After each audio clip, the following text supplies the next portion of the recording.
by you. I just wanna stay with you.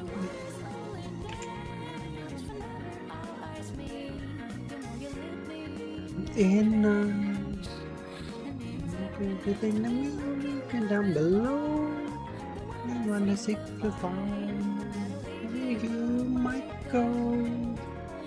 You know you'll be on my mind. Watching over me somehow you make me feel invisible. Power to my soul. Unlike easy things that used to bother me, cause your existence just lights me up. Got my back, and of course I got your back. Don't you worry about that. Day, good night. It's gonna be a good day. Good night. Please for you to talk to me. I wanna hear all the good and bad, the new stories you have. Across the sky, the hour hand turns high. So goodbye. Let me sing blah, blah, blah. Baby.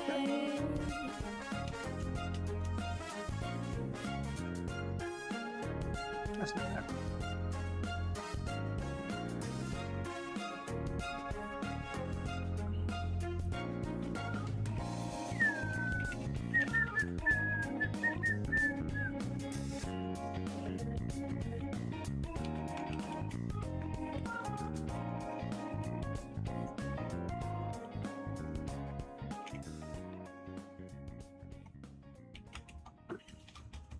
That's a brand name. That's not a fucking word.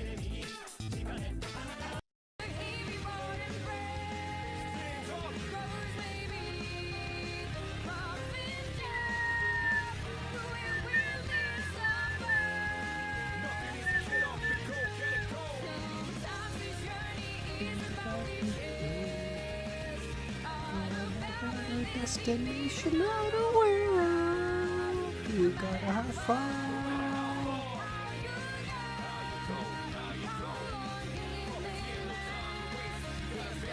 What are we talking about? Gotti. Doofy. Kami, how's it going, man?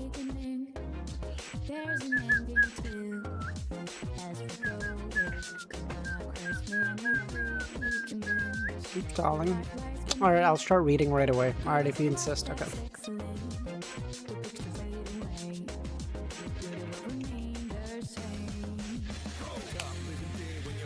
It is something like this. Except the fact that I read it, the pain on my floor with the yogurt, it's fine. Dude, the fucking stall for Ronaldo? Alright, I gotta read now. I can't. That guy's a bum. My goat doesn't stand for stalling, okay? My goat is on site, okay? He starts right off the bat. I'm sorry, Kami. Sunny gave me the fucking unskippable cutscene, okay? Now I have to. What am I, a fucking Penaldo fanboy? Fuck that noise. Gotta start reading now.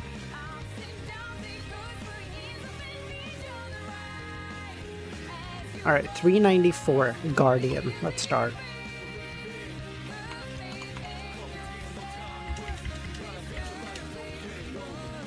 Sunny, I'm gonna hang you by a tree.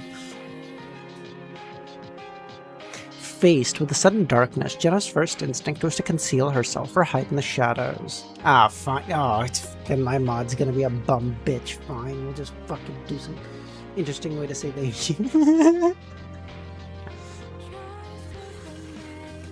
Doggy. Okay.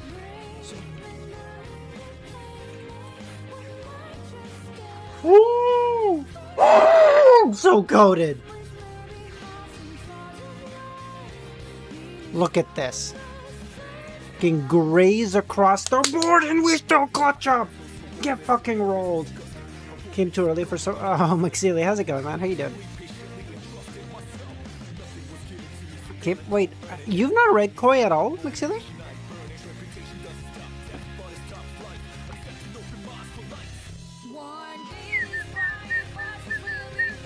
Revelation, Bombshell, Thunderbolt, TNT.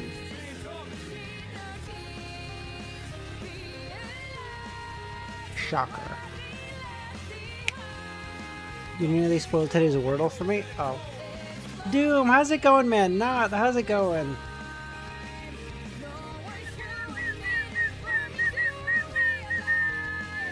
No matter how far.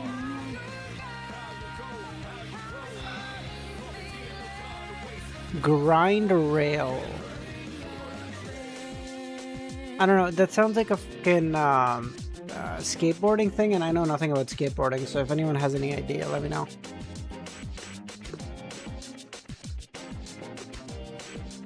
Solar system, atom, TNT, bumblebees. Things you learn about in science class. Fuck. Volcanoes. Things you learn about in science class. Okay, close. Close. I can't even lower the light on my PC and keep window open. There's a bitch-ass moth. Yee. Okay. 2 chances and a dream, boys. Matcha is that fucking drink that, like, that's really popular in South America. I don't know. Rocket skates. Grind rails. Chris, how's it going, man? How's it? You're all settled in now, right, Chris? You should, I assume so? Tinderbox.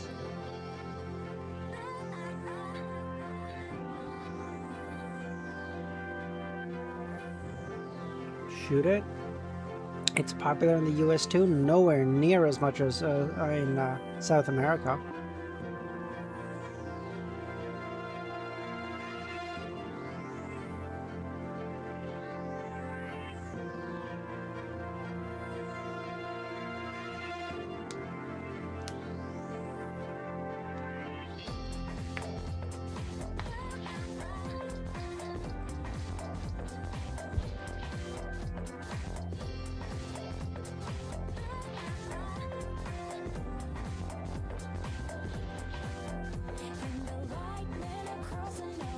And Twitter's getting flooded with it. Got out of my room besides the bed. I feel like that's a key. I feel like that's a key part, Chris. Shit. Matcha, tinderbox, earthquake pills, ironbird seed.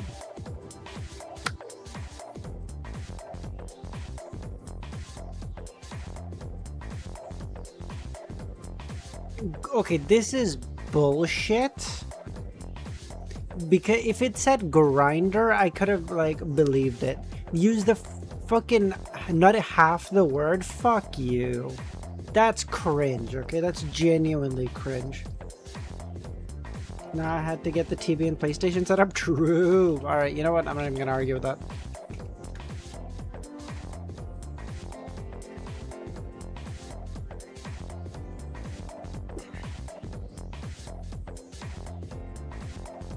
So that much is taken out. So this one has got to be like this. That's so bad. That's so bad.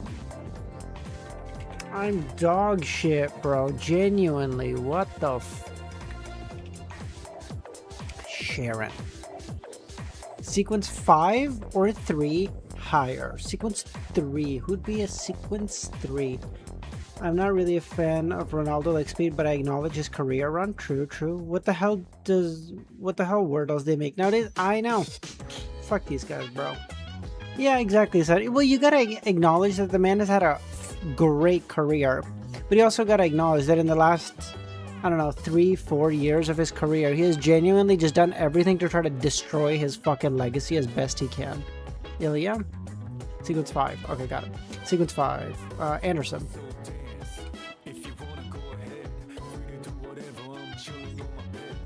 Sequence 5, male. Sequence 5, not 50 Puck. It's gotta be one of the guys from Grizel's Travel. What was the fucking something Mobed Zoroast or something? Fuck. Ciatis? Shit. Okay. Yeah, okay, it's that same one. Snowman or whatever.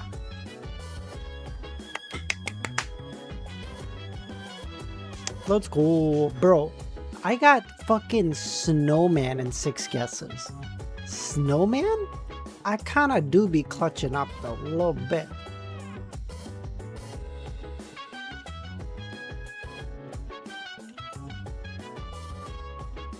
I originally planned on asking where you're from to see if there's any need for regional discrimination, but after some thought, there's no need for that. We're all anachronistic, miserable wretches without a home. Who is someone who's shitty enough to make jokes like that, but also smart enough to you know, speak so coherently? Anachronistic, miserable wretches. Daily? Done? I'm gonna leave now. Just wanted to say, aw, thanks, Sonny. I appreciate you coming by, buddy. No worries. I know. I'm assuming from your fucking name that you're mainly the Shadow Slave guy. But hey, I appreciate you popping by all the same. We appreciate you. Okay? I want you to know. We appreciate you.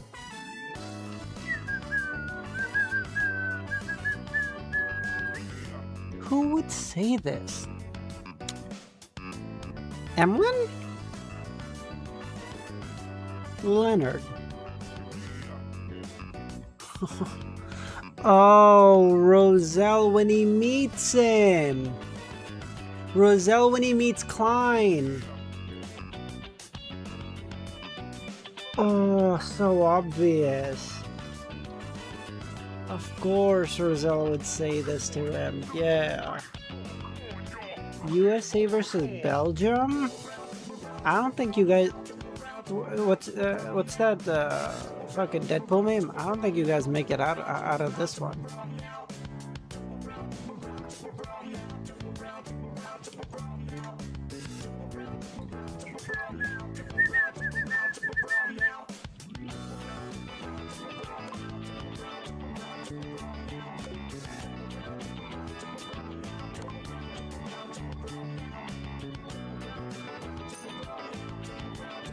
I hear a lot of cheering Belgium.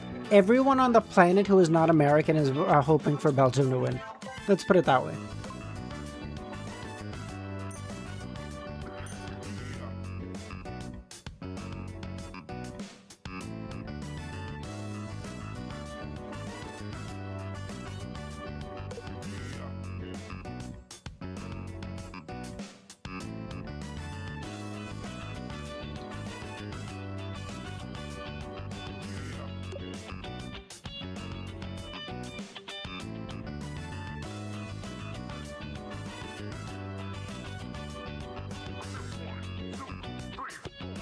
Is it fun?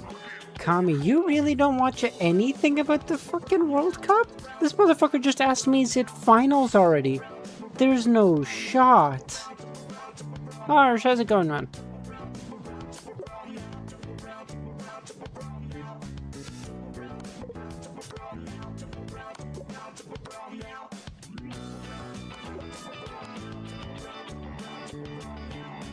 Bro, though everyone cares about the World Cup. Even if you don't care about soccer, everyone cares about the World Cup.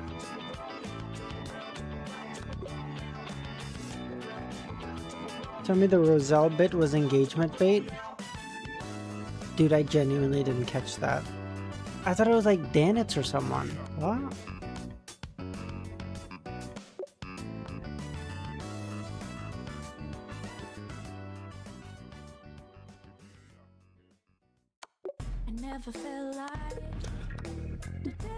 I'm stupid.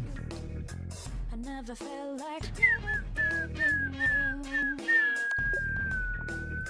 baby still with me. Dun, dun, dun, dun. You gotta tell now. Dun, dun, dun, dun, dun, dun. I never felt like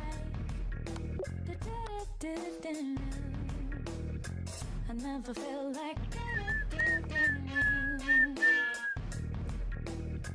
baby still with me.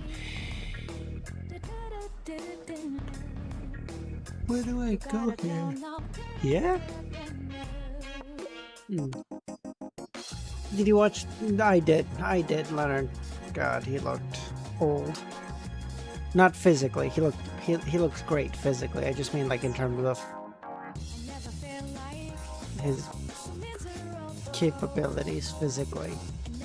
And those casual, and I care. Yeah, exactly. Listen. The only time I genuinely end up watching soccer nowadays is fucking the World Cup.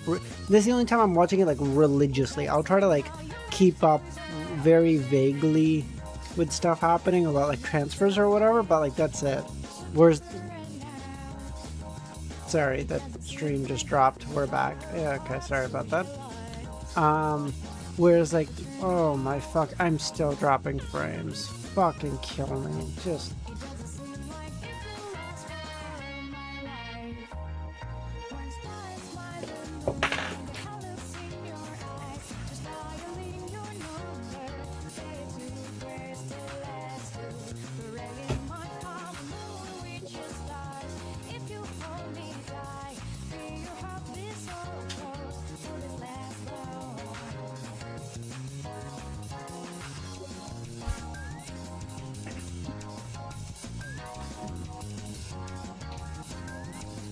okay, won't drop frames again. Sorry about that. We're back.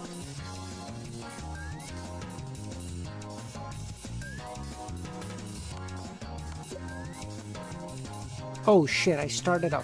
I'm so stupid. I started a fucking...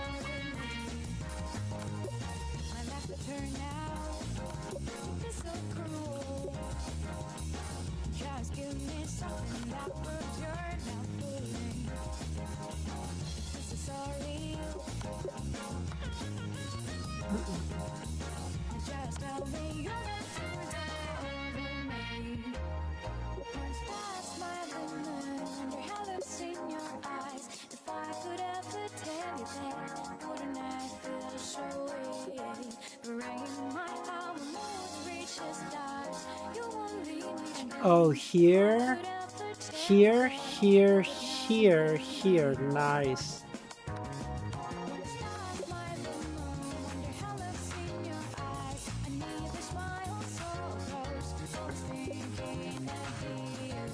Good, you haven't started reading it. I can hang out for a bit while I work out. Oh, Ooth, how's it going, man?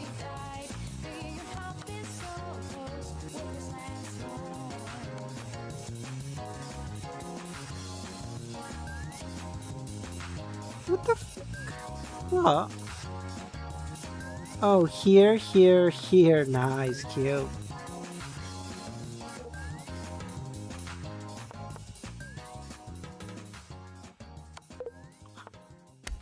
Idiot.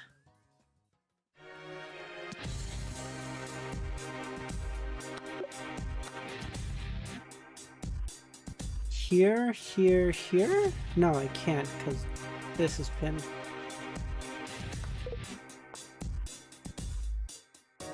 I'm alright, just at the gym. Nice, nice. Fuck.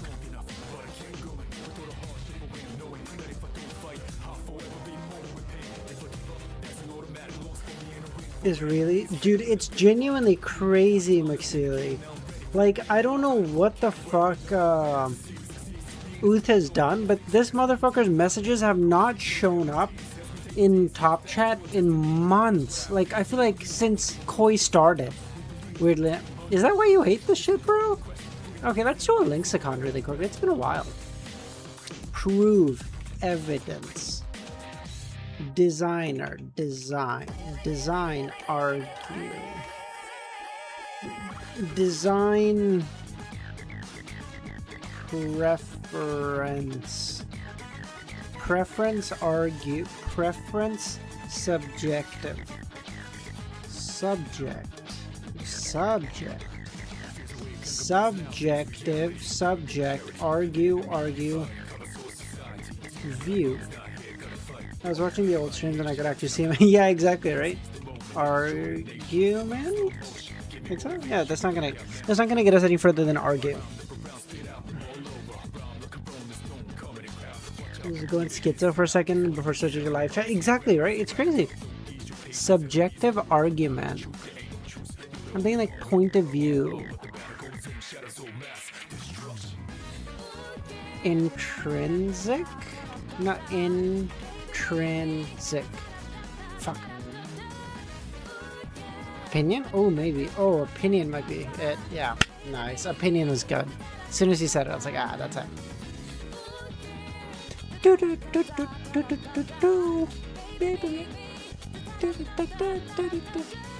Alright, let's do when taken and then we'll start reading, okay? I'm genuinely excited to read, so let's just... Whoa, what the... We're in the middle of fucking international water out here, boys. What the fuck is this?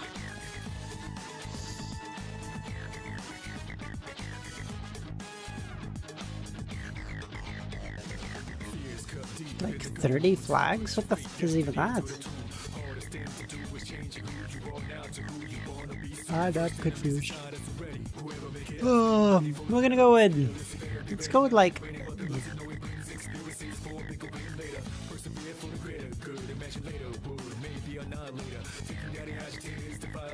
Let's go with let's go the US. Let's go, it's a US warship in Vietnam, so 1980.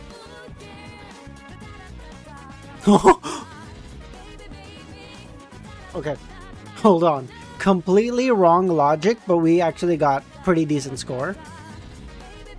Okay, this is North Korea. Bro, we got the ultra rare. This is Pyongyang. What? Bro, we got the ultra rare spawn point. I didn't know if you could get North Korea. What? So where's Pyongyang? It should be around here, right? Yeah, there it is. This is recent, like 2015 or something. Whoa! Oh, it's Whoa, it's Tiananmen Square. Oh, boys, never look up what happened. This is the image you got when you asked. Bro, this is Tiananmen Square. Don't look up what happened in Tiananmen Square, boys. You'll never be allowed in China.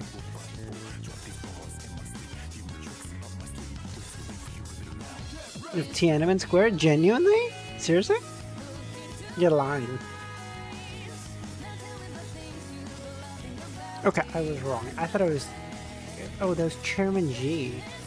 Chairman Mao? Chairman Mao. You guys get Chinese in. Oh, I see what you mean.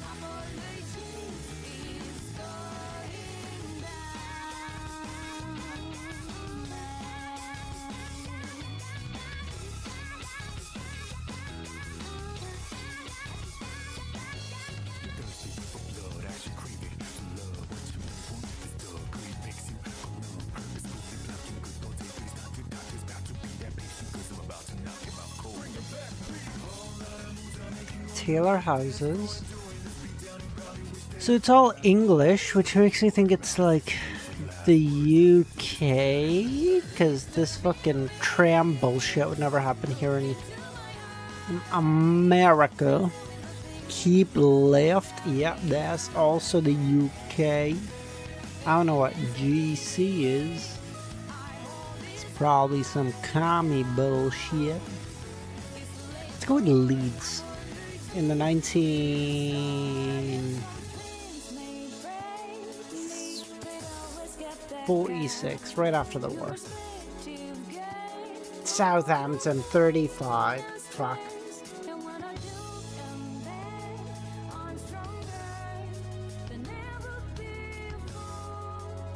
Okay, Zimmerlin. I don't know what the f that is, bro. Old Carlsbad Grill, thank you. Okay, English, which is nice. But this is definitely European. Look at those EU teeth. Couldn't be a fucking American. We have fucking good teeth over here. I am so sorry to this random person. It's probably someone's grandmom shitting on. Okay. This is like, I want to say some like Italy or some shit, but then why is it all in English? I'm so confused. Like, what does that sign even represent? Fucking only parents with children allowed here? Only children with supervision allowed here? Guess on the year 2010? No, this is not. Are you 2010? Are you dumb? This is 2018. Oh, maybe 3 mini delicious Treadlink? I think it's for cows. Like, as in there's like a lot of parents and kids here drive slow, maybe? Okay, it seems like a touristy spot, people taking photos. That lady has no fucking idea how to take photos. Who the f takes a photo up here, bro? Unless these people are fucking 9 feet tall. Fucking Erling Holland over here. I don't know, bro. Let's go with like Italy. I don't know. I'll go with like Italia. That's not where fucking Italy is, bro. I'm genuinely dumb as a bag of rocks. 2018. This bit I'm like, year-wise, I'm pretty confident in though. 22! Wait, Czech? With this much English? Yo!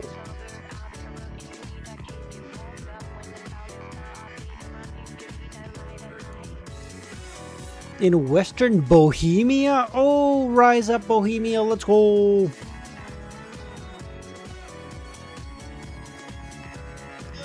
Alright boys, let's start reading. I'm excited to also finish COI, because I know my boy Uth is waiting for me to finish this, so let's get cracking.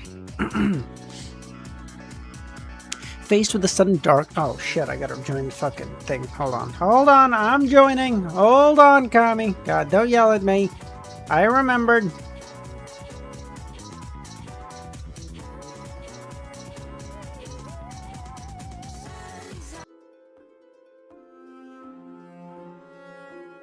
Okay, this is good music though. Hold on, genuinely. Finishing COI this month? I don't know. I don't think I can physically do it this month, but I'm gonna fucking try, boys. Faced with the sudden darkness, Jenna's first instinct was to conceal herself or hide in the shadows, but ultimately, she controlled herself and refrained from immediately displaying her beyond her powers when an anomaly occurred after nightfall. After utilizing her acting skills, she pretended to be a normal person. Despite being able to see clearly, she groped her way out of the bathroom. That makes no fucking sense. Upon reaching the living room, thanks to the light pollution seeping in from the outside, the outlines of the coffee tables, sofas, and other furniture became visible. Jenna immediately quickened her pace, reaching the window in seconds, looking outside, finding that not only were there distant buildings of various heights still brightly lit, but the other buildings in the same complex had not yet been completely engulfed by darkness. Jenna glanced down, feeling that the other floors seemed to have their lights on as well. Is it just my place with the problem? A power outage? Jenna took out her phone, intending to call Franca on asking how to handle this. Then she remembered that she was supposed to act independently for these 2 days and couldn't contact her teammates, so she decided to search online. Somewhat clumsily, she used voice detect and input the phrase "what to do if there's a power outage at home" and pressed the search option. Then remembering Franca's advice, she skipped the first few search results and went straight to the ones further down. First, check the fuse box during a power outage. The steps are as follows. Jenna read for a while, her brow furrowing. This is so difficult. These were all areas she didn't even understand. As she scrolled, she came across an answer. Contact property management. You can do that? She had registered with property management when she moved in that afternoon and added their number to her contact list. She tried calling, reporting her room number and the issue. The on-duty property management staff immediately said that an engineering department employee would come right away to address it. Soon after, the doorbell rang and the property management staff with the engineering department had arrived carrying a toolbox. Seeing Jenna, the staff member's eyes lit up and he became quite enthusiastic. Jenna, vigilant, led him into the room, remaining on guard for anomalies. After a quick inspection, he said, "It was just a tripped circuit breaker. I apologize." With that, he flipped the switch and the light restored. That's simple? After seeing off the property staff and closing the door, she couldn't help but remark, life in the city is so convenient. Just that their fees aren't exactly cheap, though. Bro, Klein is genuinely affecting them. I'm not even lying to you. Jenna's not this fucking poor bitch. And Klein is genuinely seeping his consciousness into her. He's like, no monies. Money, big, big. Lots money. Go away, Sag. Pushkar, how's it going? Okay, that was a weird time for you to show up. Alright, how's it going, man? Good night, buddy. In her hazy state, her spiritual intuition... Wait, hold on. Jenna quickly washed up and laid down on bed, falling asleep like an ordinary person would, but that string in her spirit remained taut, never relaxing. Bye, youth! She suddenly became alert and found herself floating above the residential complex, many spirits wandering, seemingly residents of the garden, layer upon layers of storms, frozen in high air, completely enveloping this area, forming a semi-transparent barrier. Near the barrier stood a figure. It was Lu Shan, wearing her light green dress with light brown eyes. In front of Lu, strange figures emerged one after another from the depths of darkness, lunging at the frozen storms and the semi-transparent barrier, trying to enter the residential district. Some of the figures were half human, half snake, with the upper body of an alluring woman and the lower body of a thick python tail covered in scales. Some looked like miniature humans embedded with an owl's wing, growing sharp talons, other young, naked women with long hair. Facing this invasion of strange creatures, Lu Shan took out a thick oil painting brush and quickly began sketching the patterns of the barrier, drawing suns surrounded by birds.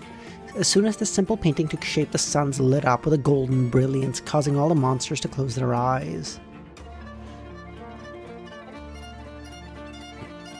Then each of the birds burst into golden flames, flying out of the semi-transparent barrier towards different monsters. Seeing this, Jenna was shocked and puzzled. This was quite different than what she had imagined. Lu Shan seemed to be fighting against those strange creatures, preventing them from entering the spirit world corresponding to the Deschamps Garden. She looked like a guardian, but she displayed the powers clearly belonging to a painter, a boon from an evil god. She should be cooperating with those creatures to invade the spirit world, so why is she protecting? Moreover, back at the Jinghong district, neither I, Lumian, Franca, nor Anthony discovered anything strange invading. Is this a strange change brought about by fate? By Lumian's formal contact with Mr. Fool? Or does the garden itself have some special properties? Amidst her confusion, seeing that Lu Shan was guarding steadily, Jenna suppressed the idea of offering help and pretended to wander aimlessly within the barrier, continuing until daybreak. In Jinghong district, in a rental apartment, Franca, who had woken up out of a concern from Jenna, saw Lumian, who had been on night's watch, bring a small cage from atop the shoe cabinet to the dining table. Inside, a grey and white rat. Lumian's presence had eradicated rats, cockroaches, and other creatures from the apartment. To test the effects of the potion beverage, Lumian and the others specifically wandered around the complex and finally caught one. Ludwig's presence eradicated rats, cockroaches, and other creatures. Ew. Okay, that makes a lot. I thought that said Lumian. I was like, what the fuck did Lumian do? The rat only took one small sip before the rest of the drink flooded into its body, completely disregarding whether it could contain that much. In the blink of an eye, the rat swelled up, its short grey hair standing on end like a hedgehog's quills turning black.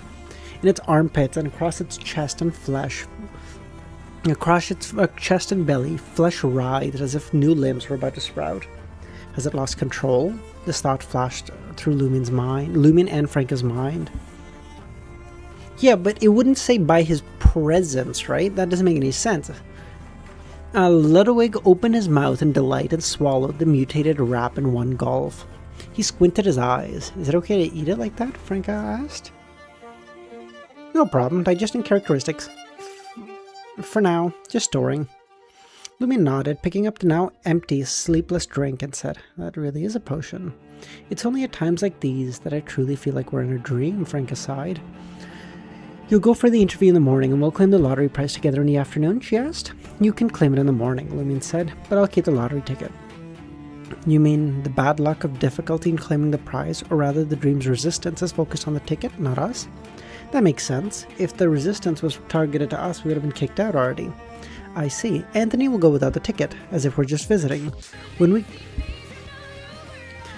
get to the step where we need to provide it, you'll send it over to the mirror world, completing the claim." "Exactly. And in this way, we also need to verify whether your speculation about the dream's tendencies really exist. If so, what are the rules of its operation?" After breakfast, Lumen changed into a white shirt, black trousers, and took his resume and the other documents he had printed out yesterday along with the lottery ticket and took public carriage to the tech building where the Intus Group resided. In front of the tech building, Lumen looked up at the somewhat old-fashioned 16-story building, mixed in with white-collar workers. His journey had been smooth, with no accidents like bus breakdowns or traffic jams due to carrying the lottery ticket. His destination was in the opposite direction from the lottery center. Lumen didn't rush to go up for the interview.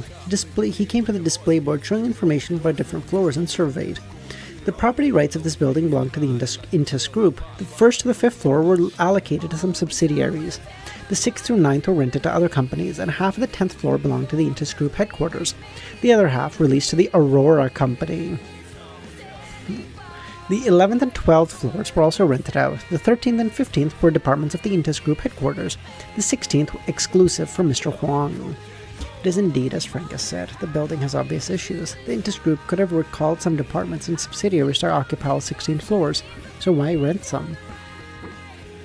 Moreover, the headquarters administrative and technical department actually shares a floor with the Aurora Company. In Frank's words, it's not right. 120% chance of things not being right. Even in his own dream, Adam won't let this motherfucker have some space. He's like, no, my Aurora order's gonna be on the same floor, damn it. I deserve this. Fucking cringe ass. When she got the information about this building, Franca sensed the abnormality after just a look. This didn't quite match the situation in her memory. Lumen mulled it over for a bit and muttered, is this a symbol? Does this building symbolize the Intus Republic, with the floors being rented out symbolizing the infiltration of cults and different forces? Is this Mr. Fool's impression of my country? Lumen didn't linger long. He withdrew his gaze and walked into the elevator area. He occasionally glanced at the mirrored metal surface, waiting for Franca or Anthony to call. As the numbers indicated the elevator floor changing, someone else joined Lumion, a handsome, trendy young man with chestnut-dyed hair. Mr. Huang? Lumion caught sight of the figure and recognized him. The dream manifestation of Emperor Roselle, the boss of the company, Mr. Huang Tao, who often chose not to use his private elevators and instead joined the crowds.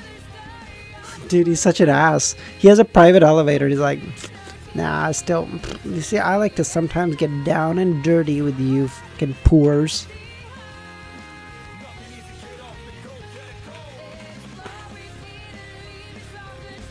Lumen didn't try to greet Huang Tao, still looking ahead until one of the elevators opened its door. The rush hour had passed, and only a handful of people were waiting in the elevator area, entering in sequence. Today, Lumen only wanted to succeed in the interview, hoping for no other incidents. He didn't plan to observe Mr. Huang or make any contact. So he chose the position furthest from him, only politely nodding when their eyes met. Mr. Huang was a celebrity amongst celebrities. It was impossible for those working or planning to work here not to recognize him. Everyone else had already greeted him in a variety of ways. Huang, hands in his pocket, was casually chatting with a middle-aged man who seemed to be a department head. As the elevator ascended and the others, including Lumen, got off at their respective floors, while Mr. Huang went to the 16th. His office was near the administrative department on the 10th. The 16th floor had been arranged as a luxurious club. There was even an indoor swimming pool there. The beautiful secretary standing guard at the private elevator turned and said, Mr. Huang, why are you competing with the employees for the elevator again? The four employee elevators generally couldn't reach the 16th floor, but Huang could make them go up using his card, fingerprint recognition, or facial recognition. He's such a dick. Huang didn't speak, smiling at the mature, beautiful female secretary. Mr. Huang, is my makeup not well done? The secretary's heart trembled as she asked. Beautiful things are always worth appreciating. Without waiting for the secretary's response, he walked to the swimming pool. My aesthetic tastes haven't changed, and yet I actually thought a man looked good just now, he said to himself.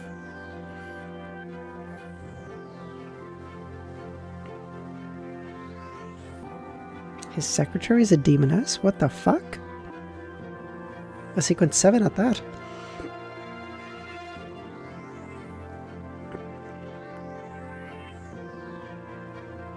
Parking lot attached to the lottery center. Franca, who was 5 minutes late due to traffic, turned to Anthony and said no accidents so far. She didn't say things like, this time it's going really smooth, or we should be able to do it today, right? It's not too late to be happy when the money is in the account.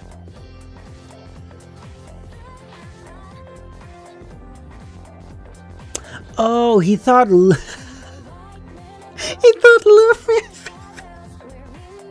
I'm sorry. I'm sorry. Dude, I'm so on edge for Demoness. I'm like, whoa, there's a Demoness here? Hold on. Listen, they said the secretary was beautiful. That's grounds, okay? That is grounds to be on edge. I'll say it. Frank, feeling a bit uneasy, tossed a lollipop to Ludwig. You wait in the car. Don't go anywhere. Ludwig bit down on the lollipop, first gnawing the outer wrapper and swallowing it. Jesus Christ, kid. Frank left the building in a running state to ensure the air conditioning continued to work. She got out of the car. This is not a good behavior. Parents, please don't learn from this. Don't leave children alone in the car. Okay, don't tell me what to do, Cuttlefish, okay? I will leave my child in the car if I so choose. Fuck you. But with don't actually do that, okay? But with Ludwig left in the car, it wasn't the child who was in danger, but the car itself. Frank had then used the shadows cast by the morning sun to sneak into the lottery center, hiding behind an obstruction not far. She listened intently to the conversation between Anthony and the staff, holding her phone ready to call and correct his statements at a moment's notice. The staff member said to Anthony, the first prize hasn't been claimed yet. The first prize can't be claimed, but the others can. Really? The method of separating the ticket from the person really works. Or maybe the dream tendency is actually targeting the person who won the first prize. After a few more exchanges, when the staff member asked for the lottery ticket, Anthony pretended to have something to do and took out his phone to call Lumion. 10th floor of the tech building, outside the West conference room.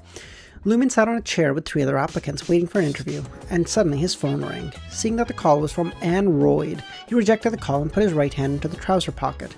There was a mirror about half the size of a palm and the second prize lottery ticket.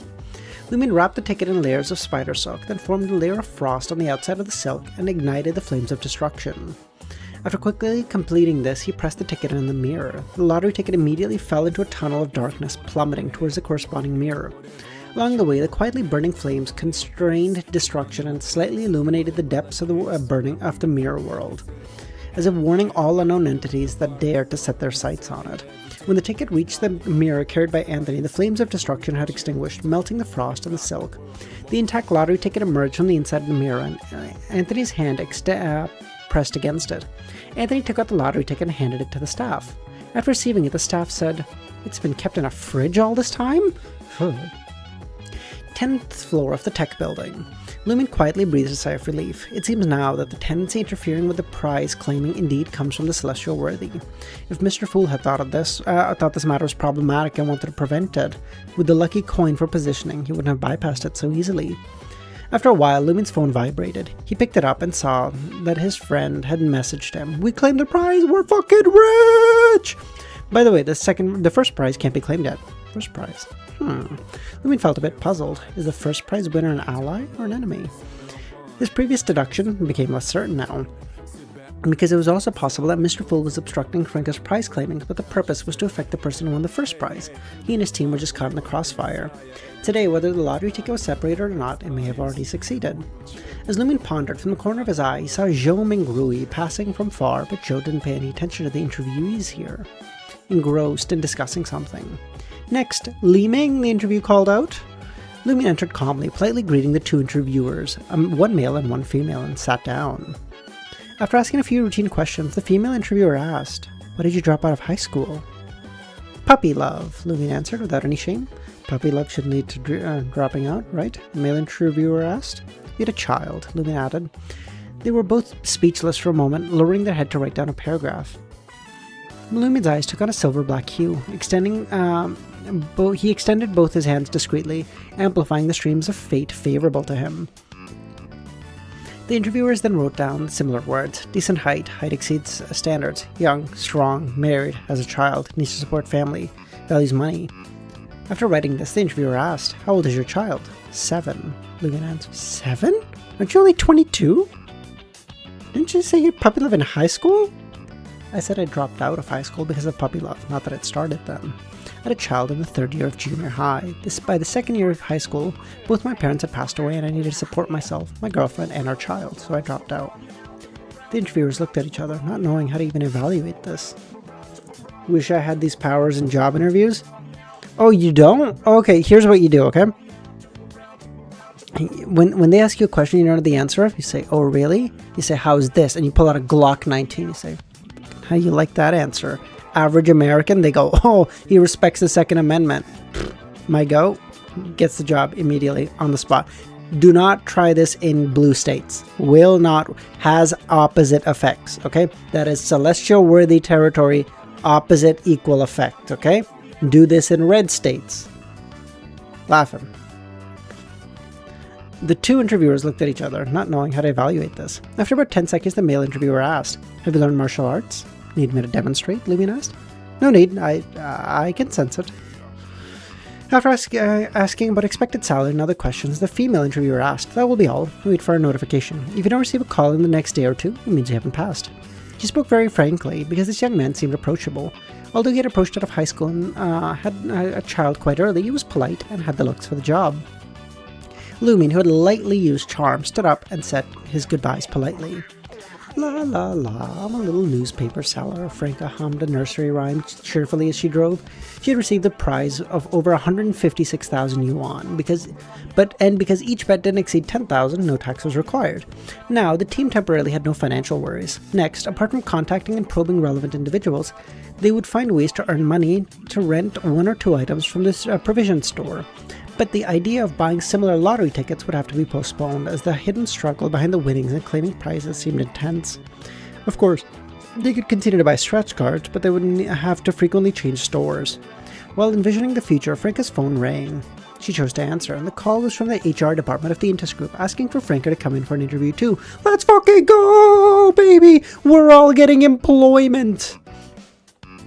I don't want to say the J word, okay? It may trigger some people in chat, so I'm using a bigger word in substitute. It's okay.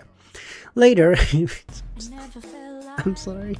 Later, she would have to use lie and makeup techniques to make herself moderately less attractive to avoid catching Mr. Huang's attention and being forced to resign and leave.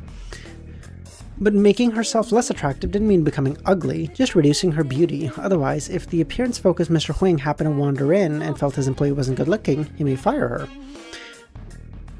Deschamps Garden, Building 5, 23rd floor. Jenna, who had encountered any abnormalities all day, leaned against a window, watching Lu Shan return to her residence wearing a women's shirt, pencil skirt with stockings and high heels, change into a casual dress and leave while carrying a white handbag.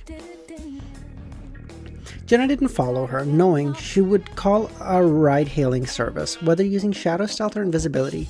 Jenna couldn't keep up with her car for long, unless the target encountered repeated traffic jams. In this respect, Demonesses excelled at bursts of speed, but lacked endurance. Average Demoness.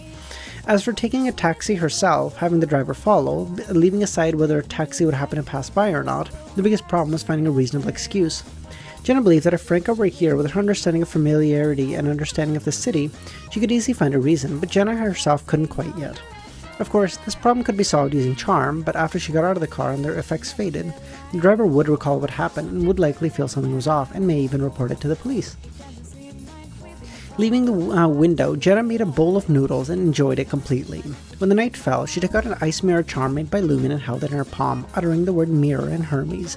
In mystical charm, carved from frost, lit up somewhat. Jenna placed her hand on the mirror and put on the coffee table earlier. Her entire body dematerialized. She wanted to take advantage of Lu Shan being out to search her home from the mirror. The reason she didn't do this while she was at work during the day was that such probing had to be gradual. She first needed to confirm whether last night's evening level of contact with Lu Shan would attract the Celestial Worthy's attention or provocation.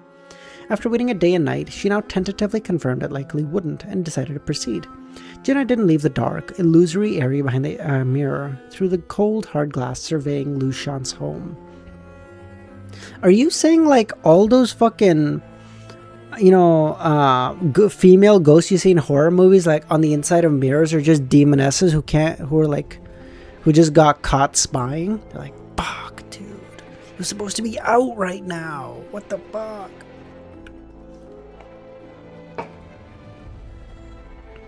This apartment was also a one-bedroom apartment with the same layout as the one she rented. She was currently positioned at the living room window. Above the window, Jenna's face faintly and indistinctly appeared, her gaze sweeping over the coffee table, TV, refrigerator, and other items. She quickly noticed easels, canvases, papers, palettes, paint tubes, and other such items. Jenna's gaze stopped on one of the oil paintings. I don't know a lot about It depicted a strange half-human. Well, Kami, there's a reason those ghosts are ugly, okay? Because if you make them look like demonesses, everyone's going, I'm sorry, is this a feature of the house? Do I have to pay extra to live here? What is that, an extra fucking 15 grand for this feature? What are we dealing with here? The monster I saw last night, Jenna's heart tightened as she successively recognized other paintings. Wait, no, hold on. It depicted a strange half-human, half-snake creature, the upper body a voluptuous woman, the lower body a giant snake. The monster I saw last night. Jenna's heart tightened as she successfully recognized other paintings depicting bizarre creatures she had seen invading last night. Almost simultaneously, she noticed a common element. All the creatures were confined to cages. What does this represent? What does it symbolize? Them being kept out of this world? It's close to what I saw last night. Did Lushan paint the cages while the monsters came from somewhere else? Or did she paint the monsters but then lock them up? As she pondered, her gaze fell on a sketch. It was Lushan's self-portrait, smiling, eyes spirited, charming. For some reason, Jenna felt she was intently observing the dark living room somehow. This made her abandon the idea of leaving the mirror. As Jenna continued to observe, the fingerprint lock on the front door made a sound, and Lushan returned. After placing the handbag on the table, she walked lightly to her self-portrait and looked at it a few seconds. She then picked up a brush, dipped it in some silver paint, and walked towards the living room window. Jenna retreated a bit before the door opened, allowing the glass window to reflect the night to return to normal. Lushan stared at the glass window for a bit, then raised her brush and outlined a simple door on the surface. In the area behind the door, Jenna saw silver-white light shine on the glass mirror, forming a surreal, strange door. She immediately left a demoness black flames to burn away any residual traces and traversed the dark tunnels herself, returning to her home. Where Jenna had been hiding, the not quite real door was pushed open. Lushan entered.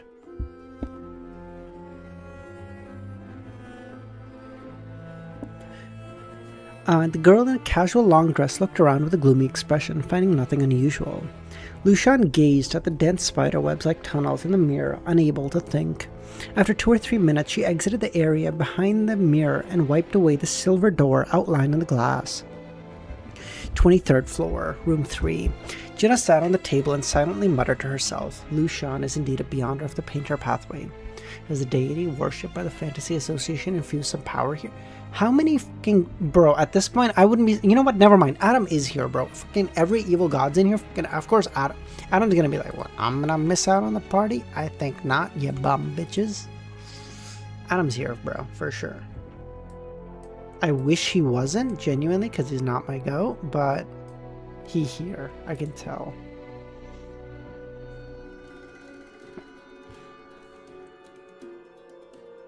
Jenna sat on the sofa and silently muttered to herself, Lushan is indeed a beyonder of the painter pathway. Has the deity worshipped by the Fantasy Association infused some power? Is he also at Mushu Hospital, or does he have his own stronghold?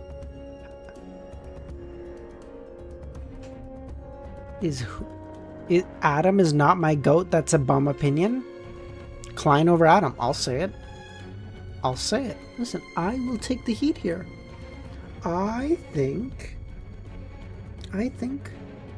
he's pretentious. God Almighty? Okay, bro. Okay, bro. Nah. Did he give Lushan beyonder powers to control this colleague of Zhou Mingrui and contact Mr. Fool? Just as she thought of this, Jenna's phone on the coffee table began to vibrate. Jenna picked it up and saw Lushan had sent her a message with an image. This girl, whose WeChat name was always wanting to go on a vacation, said, "This is my work. You can take a look."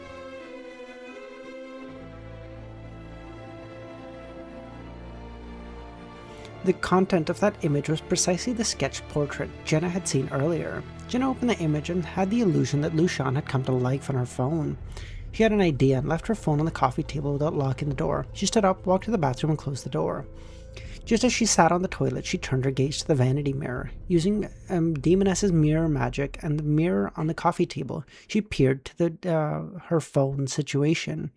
A few seconds later, Jenna saw the sketch portrait displayed on the screen to make a tiny noise. or to make a tiny movement. Lucian, outlined in pencil, tentatively reached out a hand beyond the screen, then withdrew it. As expected, Jenna flushed the toilet, washed her hands, and exited the bathroom.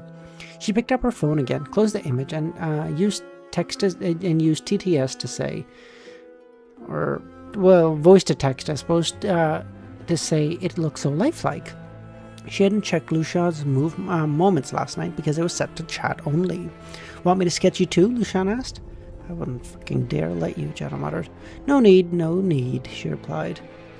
All gods are might, but I am almighty. Genuinely, right? It's a little much, right?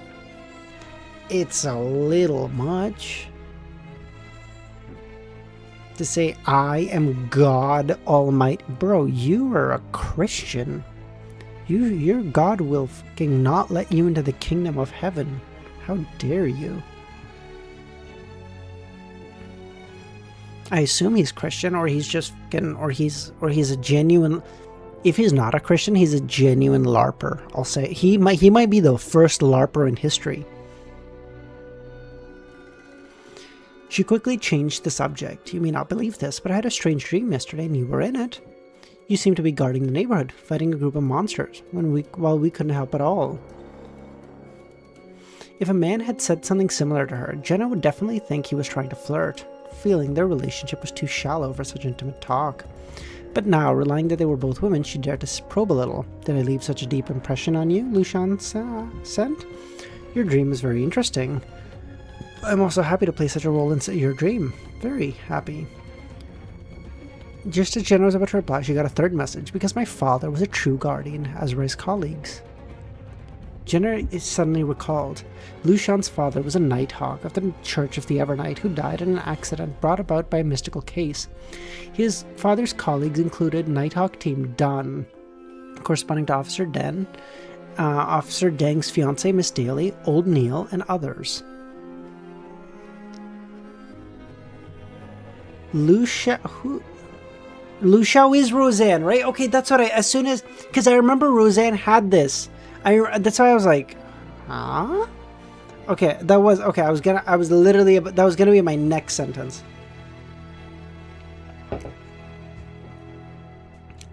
Roseanne, no, you can't be evil. Only the OGs remember, but I loved you, Roseanne. Don't do this. One of Mr. Fool's incarnation is Klein Moretti, a member of the Nighthawk team way back when. So when Mr. Fool's subconscious wove this dream together, he had a similar background to her. Though Lucian has now been influenced by that evil god and received a boon, has a protective obsession in her heart not yet been erased? Painting strange creatures on one hand, wanting to make them real, while adding cages to these invaders on the other. Could this be considered Mr. Fool's subconscious projection onto Lucian fighting against the corruption? If that is the case, in a sense, there is a commotion between a small part of Mr. Fool's subconscious and that evil god. Have you ever created any paintings with a protective theme? Jenna asked. Not yet. Failed. If you haven't, then how'd you fail? This doesn't make any fucking sense, Jenna thought. When is biased due to fanfics? Listen, I asked for your top 5, not your explanation, man. This is why people nowadays, I feel like the internet has ruined people's minds so much. Motherfuckers can't even answer a simple question. Well, you must understand, okay? There are certain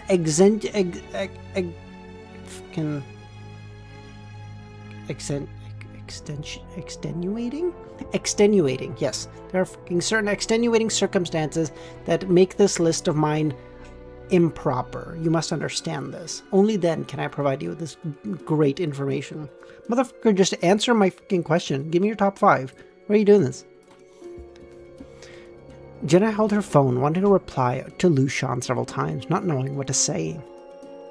Although she felt she should respond with something to avoid appearing impolite, her spiritual intuition told her that saying the wrong thing at this moment could lead to unexpected consequences. In the end, Jenna put down her phone and watched TV, pretending not to have noticed Lucian's message. She alternated between immersing herself in TV dramas and instinctively criticizing some of the actors' performances. Adam, Klein, Amanesis, Tudor, Salinger, I can't decide for 5th. Then we can just do Tudor 4th, Salinger 5th, or vice versa, no? Just call it 9. This continued until even... Although I'll say it... That's high for... Unless Salinger does something really big in the next 200 chapters, putting him top 5 is crazy to me. What? Salinger? Bro, put fucking Azek in there. Take that fucking guy out. What? He better do some really cool shit. I said fanfics? Oh, I guess. I didn't consider that fair. Jenna held her phone, wanting to reply. Hold on. This continued until 11, when Jenna took a shower, washed her hair. She froze her wet hair with frost and let the frost crack and crumble to the ground, quickly drying her hair. Finally, she used a hairdryer to make her hair a bit fluffier, lay down on bed, turned off all the lights, and drifted to sleep. Me, door, and 2 pathway I'm on might be better. She wasn't used to falling asleep this quickly through cogitation. She preferred to let her thoughts wander freely before sleep, allowing them to freely fly unrestrained, to reminisce, to imagine. In the dark room, Jenna's breathing finally became long and gentle. The screen of her phone placed beside her pillow lit up. The screen showed no calls, messages, or system updates. It lit up for 2 or 3 seconds before going dark again, not triggering Jenna's spiritual intuition. Not long it lit up again. After alternating 3 or 4 times, Jenna's phone returned to normal. Jenna's astral body once again saw the layers of frozen storm and semi-transparent barriers formed by storms, saw the numerous human shadows wandering the virtual image of the garden, strange creatures trying to enter. Like last night, Lushan guarded the semi-transparent barrier, using paintings to create different effects to repel invaders. After a while, the creatures retreated to darkness, and Lushan sighed in relief and flew to where Jenna and the others were wandering. Jenna tensed momentarily, employing her acting skills to make her eyes show obvious bewilderment, allowing herself to be guided by spirituality, like drifting, like a kite. What's your top 5? My top 5?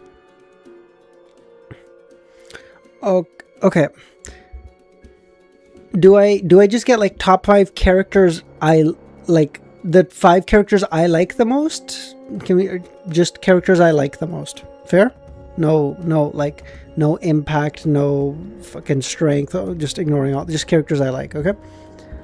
Klein. I think Klein first is just the most obvious bullshit in the universe. And then Klein... This one might get me some hate, and I'm sorry, but Klein, Amon...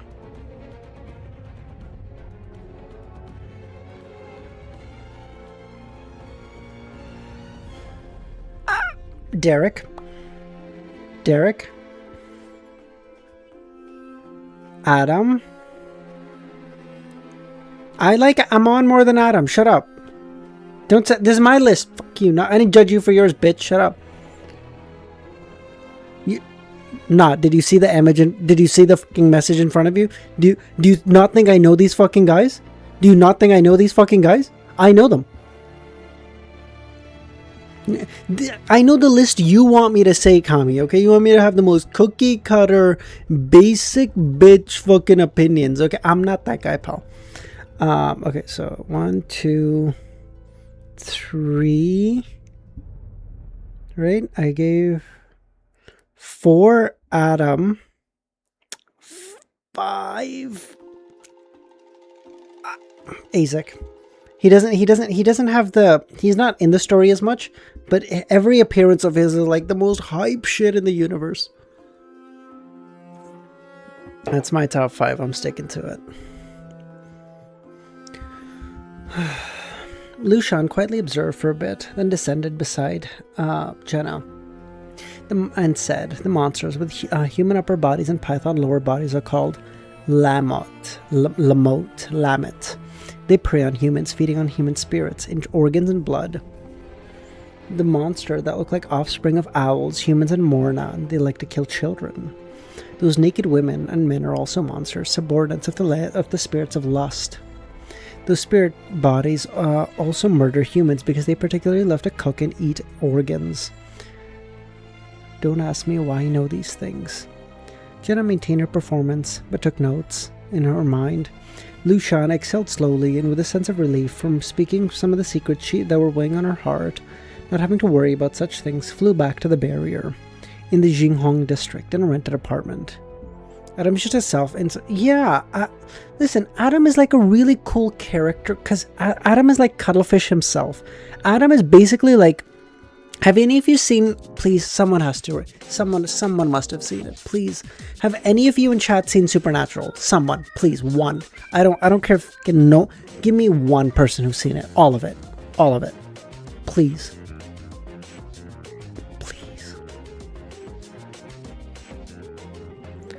Franca looked at Ludwig, who had changed her into bare pajamas, and said, "What abilities did he gain after eating the sleepless mouse? For 6 seasons? Fuck. Shit, then I can't tell you. Even then, I can't tell you. Are you still watching, not, or... But you know Chuck. Okay, thank you. Cuttlefish is, or sorry, Adam is literally Chuck. Right? Adam is just Chuck. It's the same thing. It's like bar for bar, the same thing. Kami, it has 15 seasons.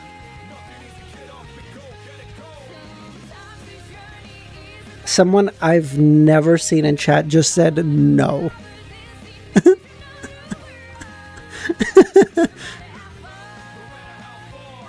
Okay.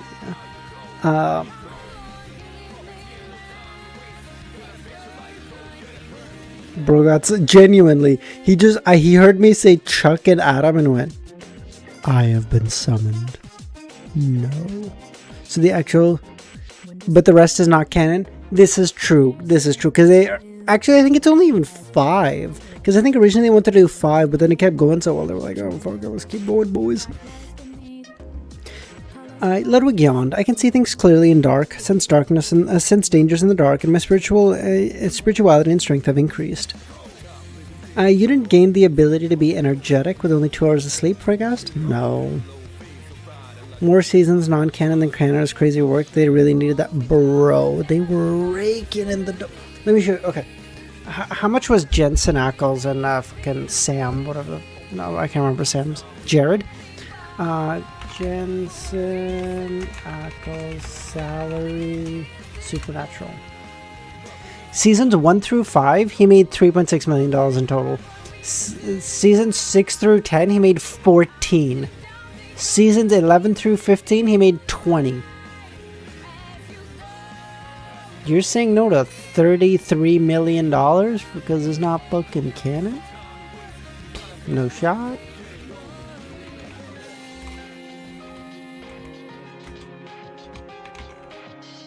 And that was, there are two people that are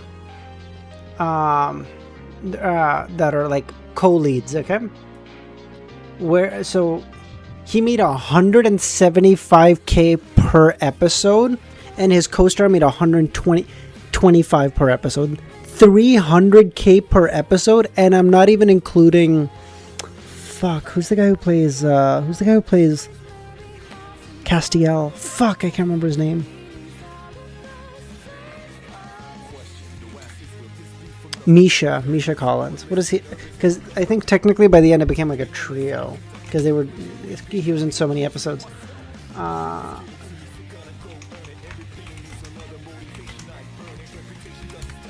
He made $100K per episode. It was $400K per episode for the 3 of them. I can't really say why I don't think Adam is God. It's a spoiler. Dude, I'll say it. They were all in the cat. Yeah. Dude, I'll say it. The fact that I've read 2,100 episodes and I still can't hear shit because it's spoilers is crazy. Oh, by the way, okay. Before we end stream episodes, chapters, whatever. Before I end stream today, please, someone remind me to tell you the story of how I got my manager's manager into reading, not watching, reading Lord of the Mysteries yesterday. actual genuine peak. This is a guy who makes like, I don't know, 200 grand a year. I don't even know why he was there with us. But I was like, yo, hold on, why am I cooking so hard? It was so peak. This motherfucker's quarterly bonus is probably my fucking salary. I was like, holy shit. And he was like, I'll check it out when I get home. I was like, no fucking way. What? He was like, oh yeah, you okay. No, you know what? Let me just tell you this story now, okay? So yesterday, me and a couple of people from work, because we at work have like a Formula 1 group chat where we all talk about like Formula 1. There was a race yesterday morning at 10 a.m., okay? And there was a race,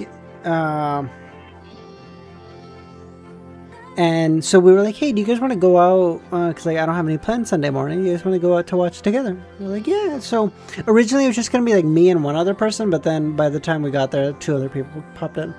One of them just happened to be, I never even fucking knew this guy. To the point where he and I were the first ones there. I arrived. He doesn't, because like our department's really, really big, right? So he didn't know me and I didn't know him. Like, it was just like a name I don't even think I ever saw this motherfucker's name in a group chat, because like he doesn't talk that much in our group chat or whatever. But goody. And so we're standing there, and then he like messages in our like chat. He's like, hey, anyone here yet? And I message, I'm like, yeah. And so he looks at me and goes, oh, so and so, nice to meet you. And I go, yeah, you too. And then after a while, everyone gets in, and then me and this other guy, Tristan, like we get along. I've never met him in real life before yesterday, but like we always get along really well. Like we send each other like messages and memes and shit, so we're laughing.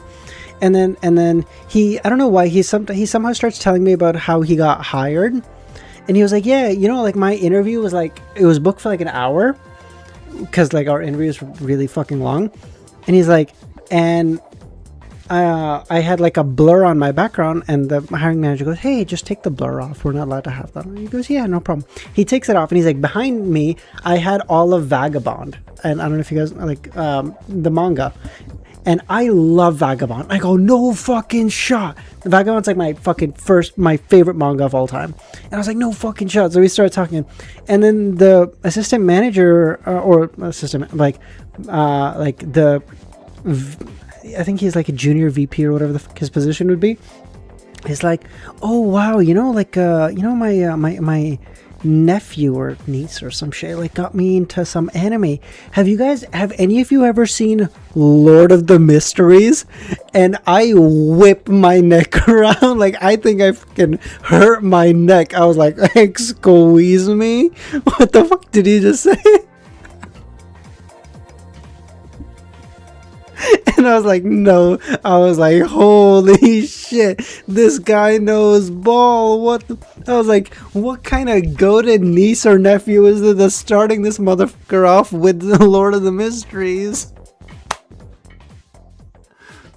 And I was like, dude, there's no way. He's like, why? It's like really good, right?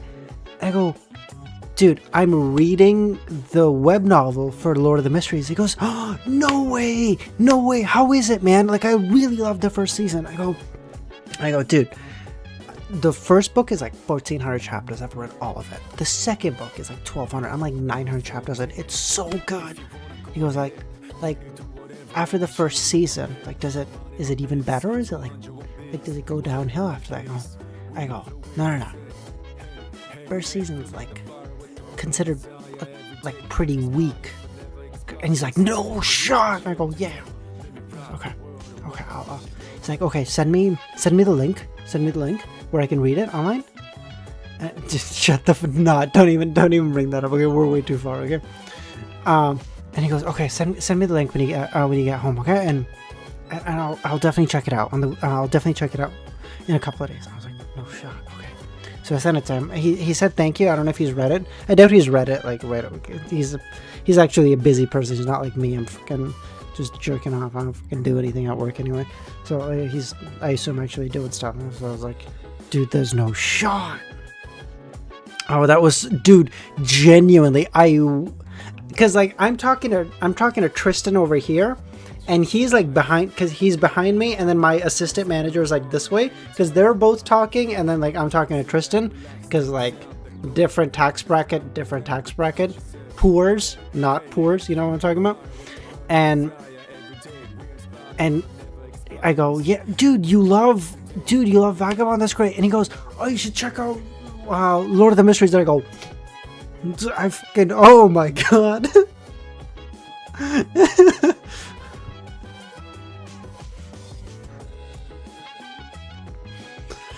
Oh, so peak. Hold on. That's so good. Okay. That's good. That's good. Sleepless hunger sounds terrifying. Not sleeping and being bored. You can only eat. Well, you can also preview, study, and review, I suppose. Frank sighed in relief without hiding it. She then asked Ludwig, because you haven't digested the characteristic, you haven't truly completed the absorption. Your utilization of characteristics is still quite rough, with great limitations. Likely, Ludwig nodded. Then do you think you'll still have these changes when you return to reality? I don't know, Ludwig said. Imagine he looks at it. Dude, stop. No, he wouldn't. No, Chris. No, I don't. If anyone ever if anyone ever asks, like, hey, what do you do? I'll mention that I edit videos. That's all I ever say. I don't ever say like I stream or that I have a chat. I just say I edit videos. Because I don't want anyone to fucking, I hate hey, would you subscribe to my YouTube channel? Please like and comment. Fucking cringe ass. Fucking Jesus Christ. I don't want to, I could never utter that sentence out of my fucking face hole.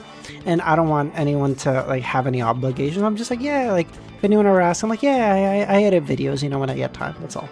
That's all I'll ever say. I'll never say I have a channel or anything. The authenticity of potions was related to some of their subsequent strategies. Ludwig reluctantly agreed. Lumion thought for a second and asked, if I don't force you, compel you to stay in the stream, would you want to leave now? And would you be willing to enter again if you were kicked out? I quite like it here, Ludwig said. Your attitude wasn't like this before. What do you like about this place? Lumion asked. The food is great, and some of it's even real. I can watch cartoons, and you're all a bit nicer. As if we were fucking beating your ass. Franka didn't say this out loud. Lumion turned his head to Franka and chuckled. Still not sleeping? Can't I be nervous? Tomorrow's the interview. The real first interview I've had in so long, and I can't fail. Normal makeup won't do, but looking ugly doesn't work either. How do I strike the right balance? When to use charm? When not to? Then have Anthony find a chance to hypnotize the interviews or make him forget about it? It's not a big deal. If you fail, we can get up other opportunities. Besides, if you're already thinking about having Anthony hypnotize the interviewers to make them forget about being charmed, why not have Anthony directly induce them to choose you? This is a busy man. He looks up an audiobook. You're the audiobook? Yeah, we're good. Thankfully, the chances of that happening are not. At that point, the odds of him running into Dara or Easy are probably higher. If I search up if I just search up Lord of the Mysteries on YouTube, I don't even know what number my top ranking video would even appear. I'd be like on the 50th fucking page. I'd just never be there, bro. Holy fuck, never mind. It's not actually that far. Weird. I would have thought this was way worse. Never mind, that's actually kind of funny. It's not like, don't get me wrong, it's not like the first 10 results or whatever, but like it's actually not horrible. That's funny. I would have thought way worse. If I go here, I think I saw it. Lord of Aura, holy cringe lord over here. Okay, ignoring that because it's my own stream. Where is it? I just saw it. Oh, it fucking did it refresh. My volume 1 recap was around here. That's cute. Okay, so actually it doesn't show up that it means they can find you. Yeah, it means they can do it. Holy shit, here she is. It's so crazy I found her before Easy. What the fuck? Easy, this is so sad. This is so sad for us. She's getting too high. We gotta take her channel down. We gotta put her easy. We gotta copyright strike her. We gotta tell her. We gotta say that she's stealing our ideas. Get rid of her.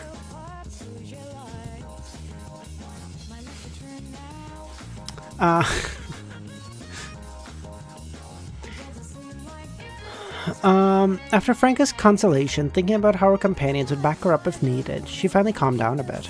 It's just a try, no big deal, she said. Doesn't matter if I fail. Failure is the mother of success. Seeing Franca's behavior, LEMMiNO recalled his younger self, stood up and walked to Franca and gave her a hug. Hey! She was startled.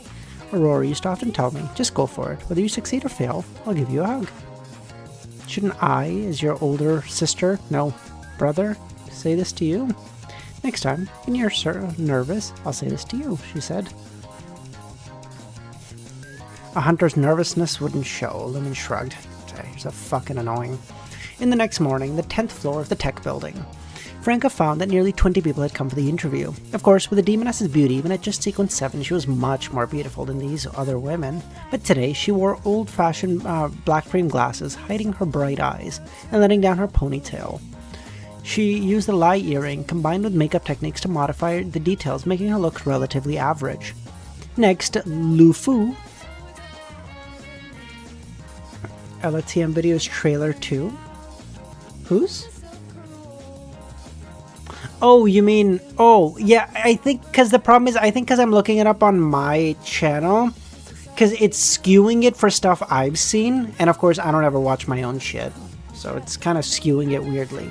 Because when I looked it up on my personal one, the first thing that came up for me was my Volume 1 recap, and it was like the 10th video, 12th, 15th, I don't know, something. Inside the conference room were 3 interviewers, one man and 2 women. Fucking cringe. The woman, I do not care how the fucking women look. No, hold on. The woman wore azure-colored contacts, her hair slightly curled, chestnut brown. Princess Bernadette, Roselle's eldest daughter. No, she's Miss Huang Bebe. Why would she come to observe an interview? What does she want? She had so many questions. She answered the questions are normally according to her background setting, without standing out or revealing her true personality. After all candidates had been interviewed, the male interviewer looked towards Huang Bebe and said, "Young miss, any preferred candidates? Just call me Miss Huang." Some of those interviews are too showy, some dress too appealingly, some put all their energy to makeup and dressing up. How could they possibly work? I choose the most conservative, Lufu. Got it. The interviewers didn't dare oppose her. Even if Roselle himself were here, he would say, right, my daughter has the best judgment. She truly is the best. I don't know why Roselle is Trump in my analogy. Just ignore me, okay? Listen, if you think about it, they're not horribly different, okay?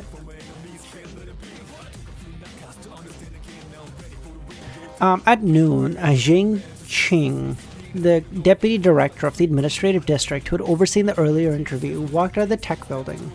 Inside a gray sedan parked by the roadside, Franca turned her body slightly and nodded at Anthony. Anthony immediately got out of the car, mingled with the crowd, and approached Zhang Qing from the side. He accidentally bumped into the man, causing Zhang's phone to fall. Sorry, Anthony said repeatedly, bending down, picking up the phone, wiping it with his clothes and handing it back.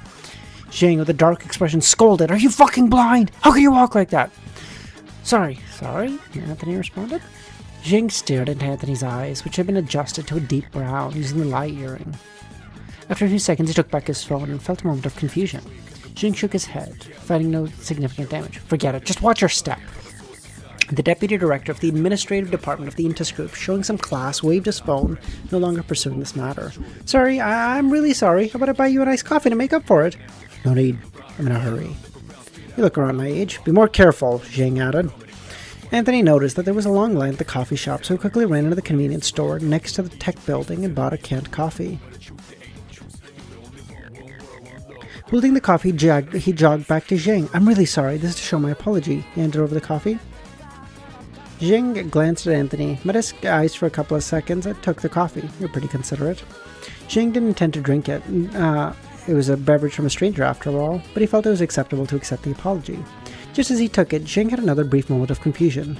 Then he felt that Anthony's apology was incredibly sincere, and with his proactive actions, Zheng felt a sense of closeness. Seeing this, Anthony felt a bit of relief, his second attempt at hypnosis finally succeeding. The first attempt was when he returned the phone, but it failed. After becoming a Sequence 6 hypnotist, Anthony's psychological cue or hypnosis no longer required the assistance of candles, extract, or mediums, only needing the target's attention genuinely focused on something. Later, when Anthony became a Sequence 5, his application became even better, but now he was suppressed, so he could only perform hypnosis without the help of candles, but the success rate was much lower. It was rare for him to fail when hypnotizing a normal person, so he had to urgently make up for it. Just as he finished an interview and was in a hurry to the next one, so I was rushing, Anthony explained. Finished an interview? You just finished one too, but I was the interviewer. Are you with the Intus group? Anthony asked. Yes, with the headquarters. We're hiring for an admin position. Zheng, for some reason, felt unusually relaxed. We've chosen someone, but I don't know if Mr. Huang will reject it later. Although hiring doesn't really require a report to him, the HR director can decide he likes to visit. At this point, Zheng shut his mouth, realizing he shouldn't be gossiping about his boss. Your boss? Mr. Huang? He's well known, Anthony said. Yes, well, the person we hired this time doesn't quite fit his aesthetic, mainly in style. Though her figure is great, but since Miss Huang personally selected, it's a done deal. Actually, this is good. Half of the employees in our department spend half their day focused on makeup and gossip, waiting for Mr. Huang to come. I feel like a head eunuch sometimes. Like something out of an empress in the palace, but now with a capable person, my stress will be better.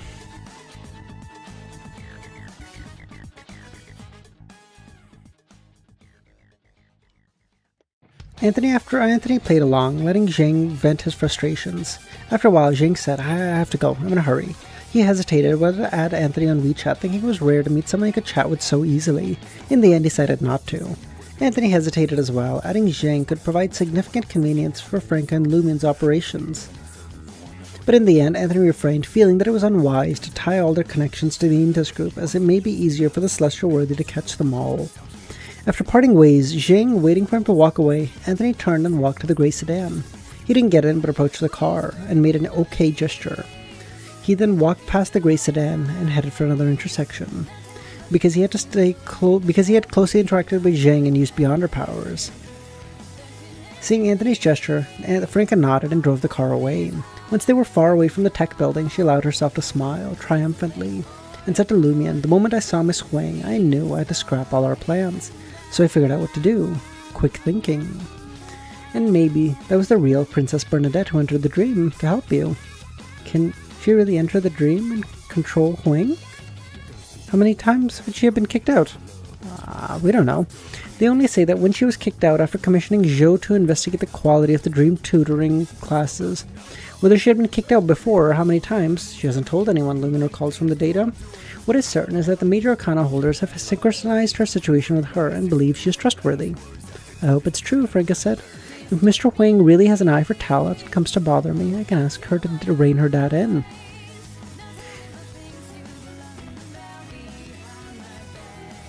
Weird.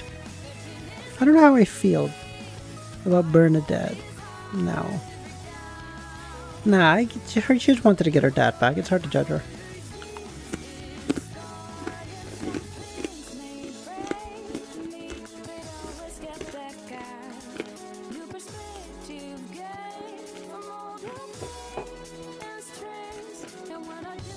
LEMMiNO received a phone call.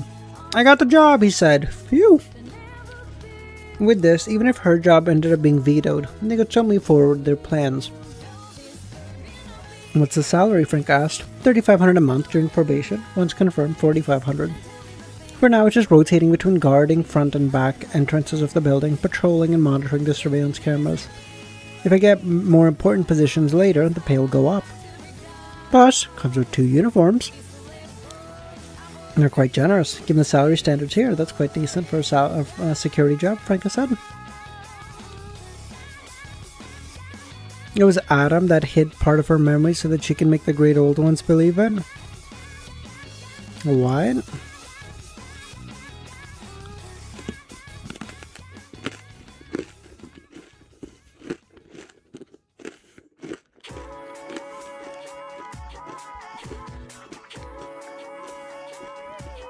Before she could even start worrying about her own offer, her phone rang. It was written, okay. Just say you must have forgotten, bro. After listening, I'm sorry. Am I being too harsh on you, Kami? I hope you know. I hope you know. We're just, in my mind, we've just spent so much time together now. We're like pretty close. I can just shit on you and you, me, and no hard feelings either way. But if you,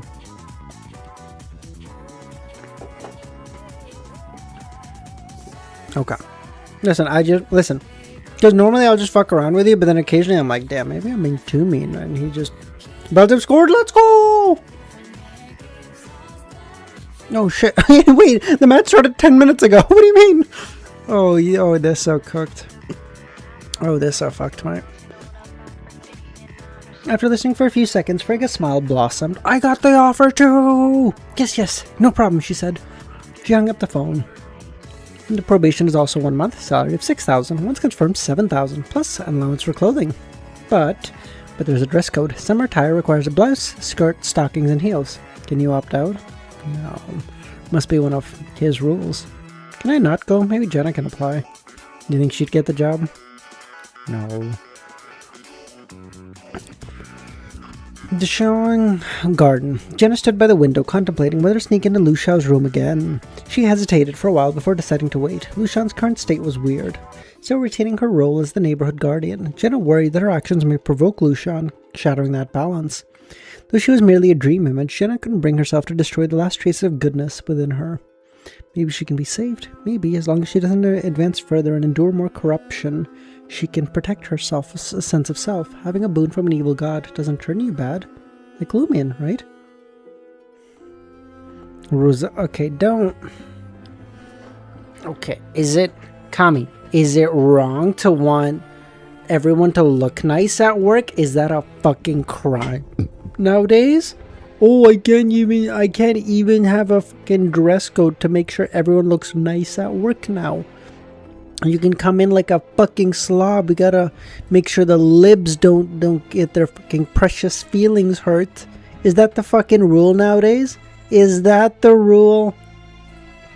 By the way, RJ, oh my god, wait, Nagato is Egyptian, right? The HR department, you want every woman to wear, see how they react? You know what, when I start my company, Kami, you betcha. See how that goes. But it's just, we just gotta make an equal rule for men, and then we're laughing, you know? We'll just be like, it's not discrimination. Nagato's Egyptian, right? Oh, you gotta... Can someone ask him how he's feeling about the match tomorrow? He's about to get... Holy shit. And Jenna left the window and sat back on the couch, temporarily pushing thoughts of Lu Xiao out of her mind. If the interview went well, LEMMiNO or Franka would move in with her, and their group would proceed with subsequent pairs.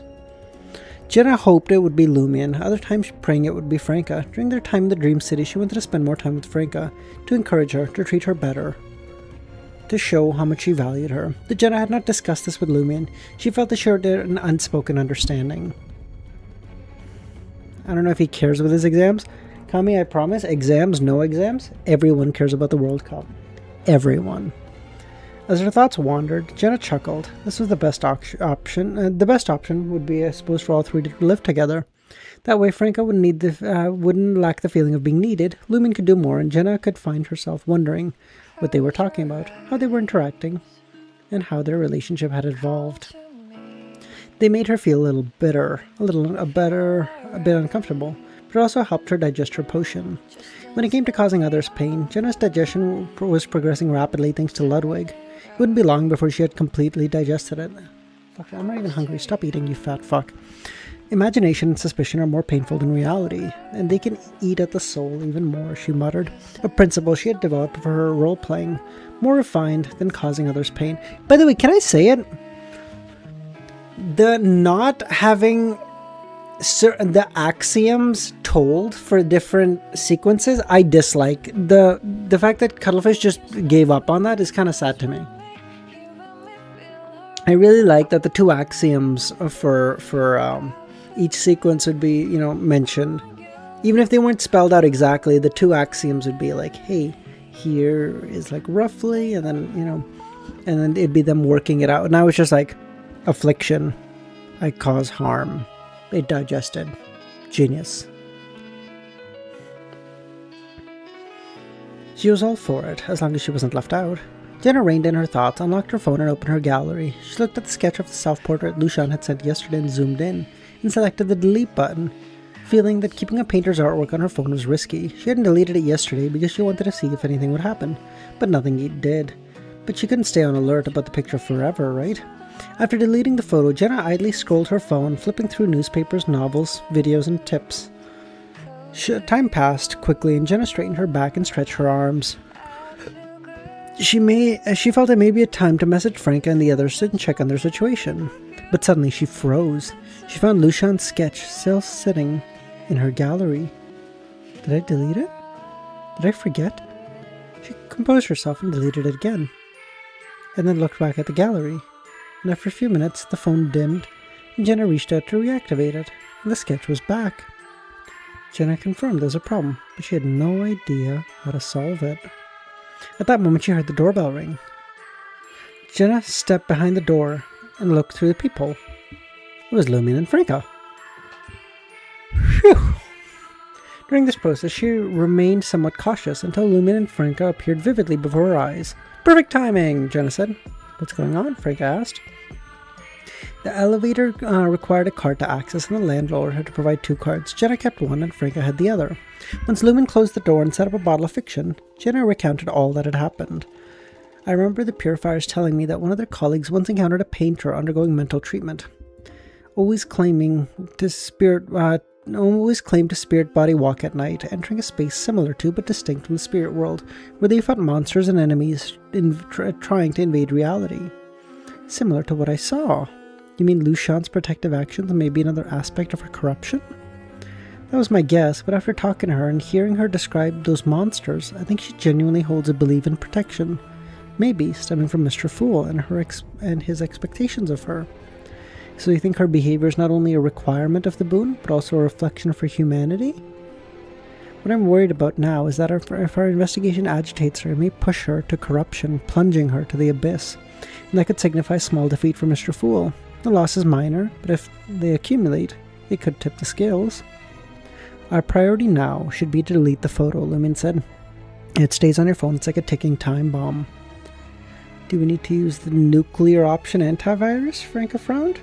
LEMMiNO glanced at the gallery, reached out and tried to enter the screen to see if she could find Lucia in the sketch in the world behind the screen and destroy it. But Franca stopped him. I don't know, Harsh. Hold on, even if you enter the phone, that would be like facing her head on. It would likely alert her and agitate her. Didn't you add that Stiano on WeChat? He's a manifestation of a high-ranking church esteem. Ask him. LEMMiNO nodded. He dismissed the bottle of fiction and then messaged Stiano. Can you help? My phone has a weird virus. Send me a screenshot, Stiano answered within seconds. He responded quickly. LEMMiNO opened the photo, had Franca take a screenshot and sent it. The photo won't delete, it keeps reappearing. There's a small program inside. Use it to load the image and delete it. You should be fine. Is there really a way to solve this? LEMMiNO extracted the file and launched a program called Information Shredder. Using the program to load Lucian's sketch, he pressed the inbuilt delete button and exited the program. Dude, I'm telling you, it's the god of steam and machinery. I'll bet you money. But you're telling me this is the guy that beat Roselle to the god of that pathway? Damn, Roselle, get fucked.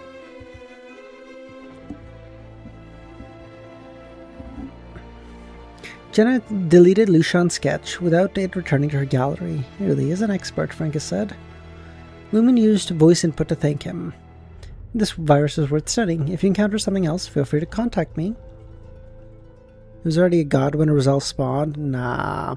They were both going up the time. They were both advancing at similar times. Stiano just beat him, okay? With only similar problems. Jenna finally relaxed. In modern society, or at least in the city, Beyonders have gotten increasingly difficult to deal with. As we dream, if a painter's artwork has mystical powers and the corresponding photo can carry some of that, and it spreads online and is seen by thousands, how horrifying would that be? Even the surveillance world we encountered isn't something we'd face in reality. Computer viruses and phone viruses are still viruses. Can they be controlled by a demoness? No. But a high-ranking mystery prior probably could.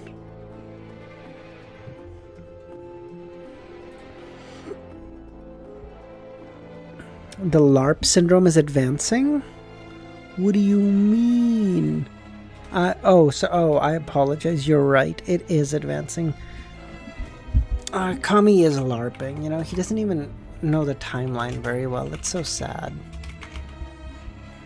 If got gifted us, and I was like, "Who's gifting?" It was for some random channel I know. I don't. Hey, nice. Well, hey, it looks like you're getting gifted subs all the way around, Bullseye. You're laughing. Go buy a lottery ticket, bro.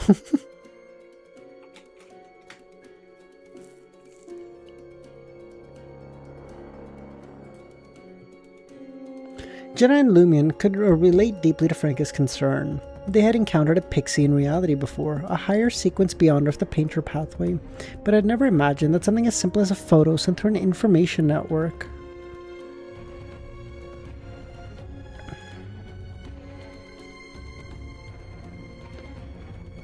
Wiz, your 4 stands is disappointing. My what, mate?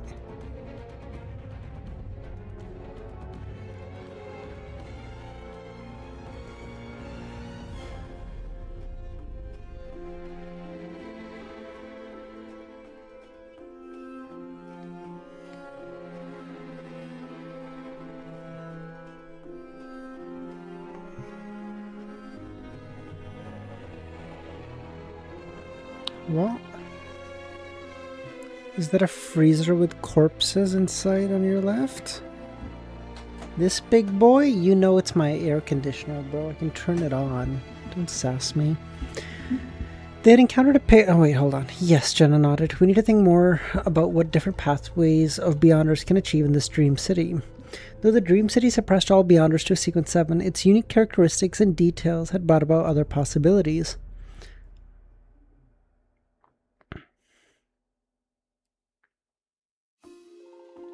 Easy had me tweaking. When?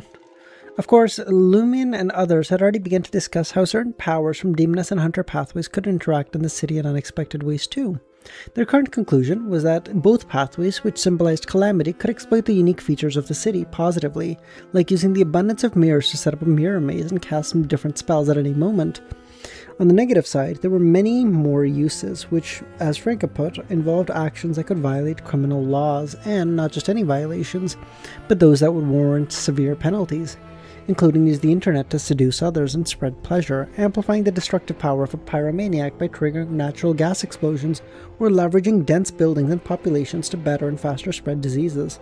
Countless more detailed and everyday uses. For now, Franca will stay here, Lumion said. She can observe Lu Xiao and approach her as a colleague. Have you joined the company? Of course, Franca said.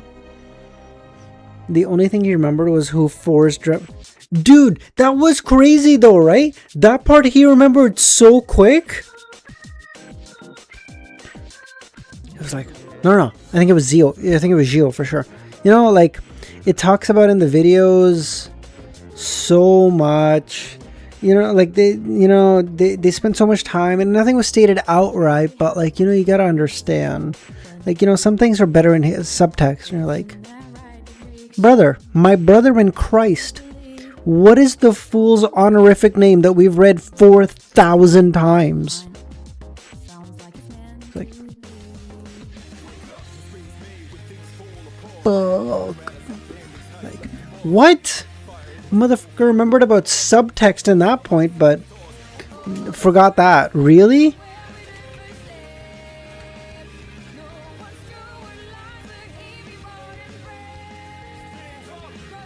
When he plays, I don't know what either. You in the discussion was so funny because of the shit-eating grin you'd have. Dude, it's so funny. Well, because they'd be like, Hey, do you know what that fucking gray stuff is in like the City of Silver? I'm like, listen, I don't know what it is, but I know a little bit more than you do. So I'm gonna fucking milk this shit. Y'all ready? Okay. Do I know what that is? No, but I have some. I assume it's like a Cipher that's hidden. That's like another Cipher that's being controlled, like the River of Eternal Darkness, right under the thing, like the Samurai and Women's Spring. Okay, dear killer, don't put that in my chat, bro. She then recounted how she had prepared for the interview. When do you both start? Jen asked. I have 3 days. LEMMiNO has to start tomorrow. The identity that Madame Justice had created for Franca was that of a 25-year-old white-collar worker with 3 years of experience. Jenna had been worried that her work experience and her resume may be an issue since it was fabricated. When she pretended to be a background checker from a certain company and made a call, she was surprised to find out there was really someone named Lufu who matched her personality. This led her to suspect the company may secretly be connected to Madame Magician or other major arcana holders. Are you telling me someone came in here? It's got to be Audrey, right? Audrey comes in here and she's like, damn guys, I don't really know what I'm doing here. You know what I can do though? I'm gonna set up a fucking multinational corporation, okay? So you all have references and income. Listen, I don't know anything about this cell phone technology bullshit. What I can tell you though is you're running this company structure completely suboptimally. You have a very flat structure. This is not okay. He, on the other hand, is a very linear structure, also not okay. You need kind of a pyramid shape. What you need is a pyramid scheme. Now, I'm going to make a ton of money from the pyramid scheme because I'm going to be at the top, and then we're going to dismantle it before the cops find out, and then I get away with all the money, and then my team is laughing. Ready?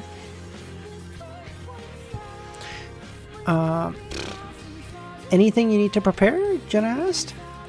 I need to buy a skirt, stockings, and high heels. It's part of the dress code, LEMMiNO explained. Have you forgotten the acting method? Forgotten the roles you've played? Jenna said.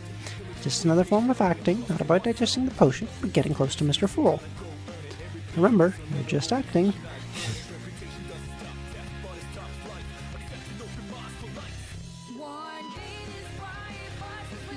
Dare Killer, what do you... Stop. Okay, I'm genuinely starting to get a little worried. Stop it. I'll wear the same kind of outfit as you. If we're all dressed the same, there won't be any awkwardness, right? Sure, Franca said.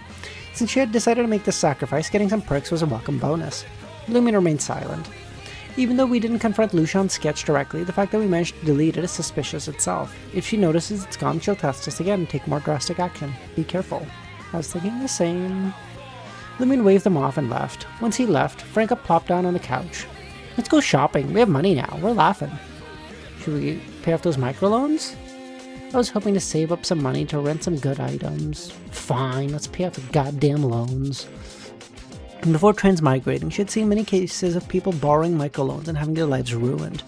Now, as a fairly experienced beyonder, she knew money could be used to rent the magic mirror Erides, and she understood that here, money was likely a symbol representing valuable resources.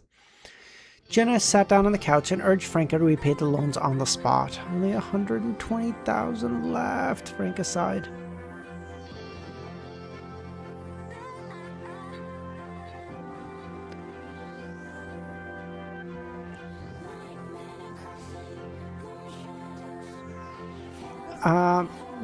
Dude, this is such a weird side of Dare Killer's been such a normal chatter, and then suddenly he starts dropping Jeffrey Dahmer level fucking ideas here? What? What is the switch up here? How can we awaken Mr. Fool? Jenna couldn't help but ask. I don't know. The major arcana holders tried everything they could think of, apart from directly reminding him of his existence. None of it worked, and they were quickly expelled. It's like no one else tried to tell him the truth, Jenna recalled. We're not sure if that would even work, but it would certainly lead him to lead us to being expelled. Still, if we have enough attempts, we could isolate him and try, I suppose. Late at night, the two demonesses washed up and went to bed, already discussing how to deal with any probes Lucian may carry out. Using ice to cool down the room would be too easily detected, so they used air conditioner to cool down the room. Once again, Jenna's astral projection ventured out and saw spirits wandering. She didn't immediately check out Lushan's situation, instead kept her eyes unfocused and blank. During this process, she saw Franca in a similar state. Finally, Jenna turned around to see the semi-transparent barrier, but there was no one there. Lushan wasn't there. Jenna's heart tightened.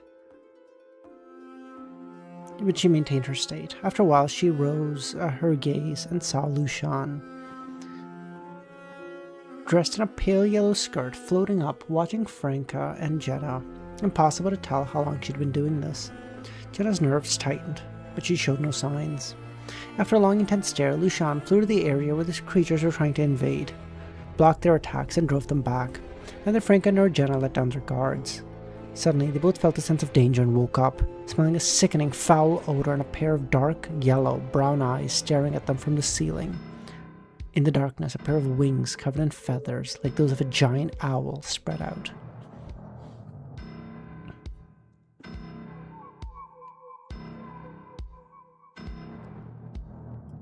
Alright, let's just do to the end of this fight. If it's just one chapter, then we'll just do one chapter, but if it's a couple chapters, let's just do to the end of this fight, okay?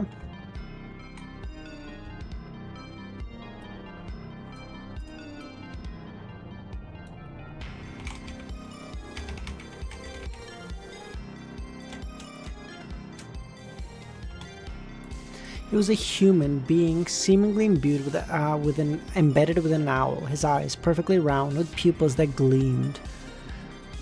Good. Wait, you're saying the US scored? Mark Tillman, brother. Anyone who made eye contact with those eyes would invariably experience a jumbled mind, tense emotions, and a soul-deep fear. The half-owl, half-human abomination flapped its wings, and with a foul stench swooped down, its mouth open, releasing intangible sound waves. The sound waves struck the demonesses, passing through them and hitting the bed sheets. The bed, now empty, the air conditioner panel, the glass top of the bedside, and the dark glass embedded in the wardrobe all flickered. Behind the owl abomination, Franca's figure sprang up, clutching an almost invisible, wintry blade and stabbing. The transparent spike pierced the abdomen with precision, freezing it in an instant. At the bedroom door, Jenna's figure appeared, holding a mirror that reflected the enemy. With her other hand, she ignited a silent black flame and quickly ran it across the surface. The half-owl, half-human abomination ignited with an evil black flame from the inside out, but due to the wintry blade's effects, it couldn't even scream. The type of spirit creature, Franca understood from that a demoness's black flames targeted spirituality and life, making it difficult to ignite a physical entity. It was beautiful. Nice. Oh, 2-1 already! God damn! Damn, this motherfucker's going for a hat trick, boys. Shit. Jenna leaned in and quietly said that was Morna, a creature from Lushan's painting, the invader she's been fighting. Lushan's aggressive probe? We need to go to Lushan's room now and try to subdue her ASAP, or we may get kicked out of the dream. You need to head to her room. I'll go to that spirit world space. If necessary, I'll take her place and guard the barrier. She thought Lushan may not be in her room and could still be in the semi-transparent barrier, and also worried that without her protection the invaders may break through. Franca didn't waste time and nodded and slipped to the side of the curtains and jumped down to the 15th floor. Franca's body, light as a feather, yet the wind didn't push her off course, landed on Lushan's bedroom windowsill. Franca didn't rush in, using a faint pre-dawn light, and scanned the room. The bed was empty. Hiding? Franca pulled out a mirror, intending to divine the level of danger and create an illusion using mirrors inside and outside the room to see if she could lure her. In the spirit world-like space shrouded in the storm, Jenna's astral projection emerged and looked to the barrier. Lushan wasn't there. Morna and other bizarre creatures were attacking the barrier, gradually thinning it. Jenna looked around, but couldn't find her. She sighed inwardly and floated to the area under assault. Dangerous black flames and ice spears formed around her, shooting and smashing the invaders. After holding the line for 15 minutes, the monsters retreated, their attacks repelled. After a while, sunlight began to filter the area, both frozen storm and wandering spirits. Jenna's astral projection returned to her body. Just went ban for ban? Why? Did it go 2-2? Or did you... Alright, Mark Tillman, let's see if you can match up.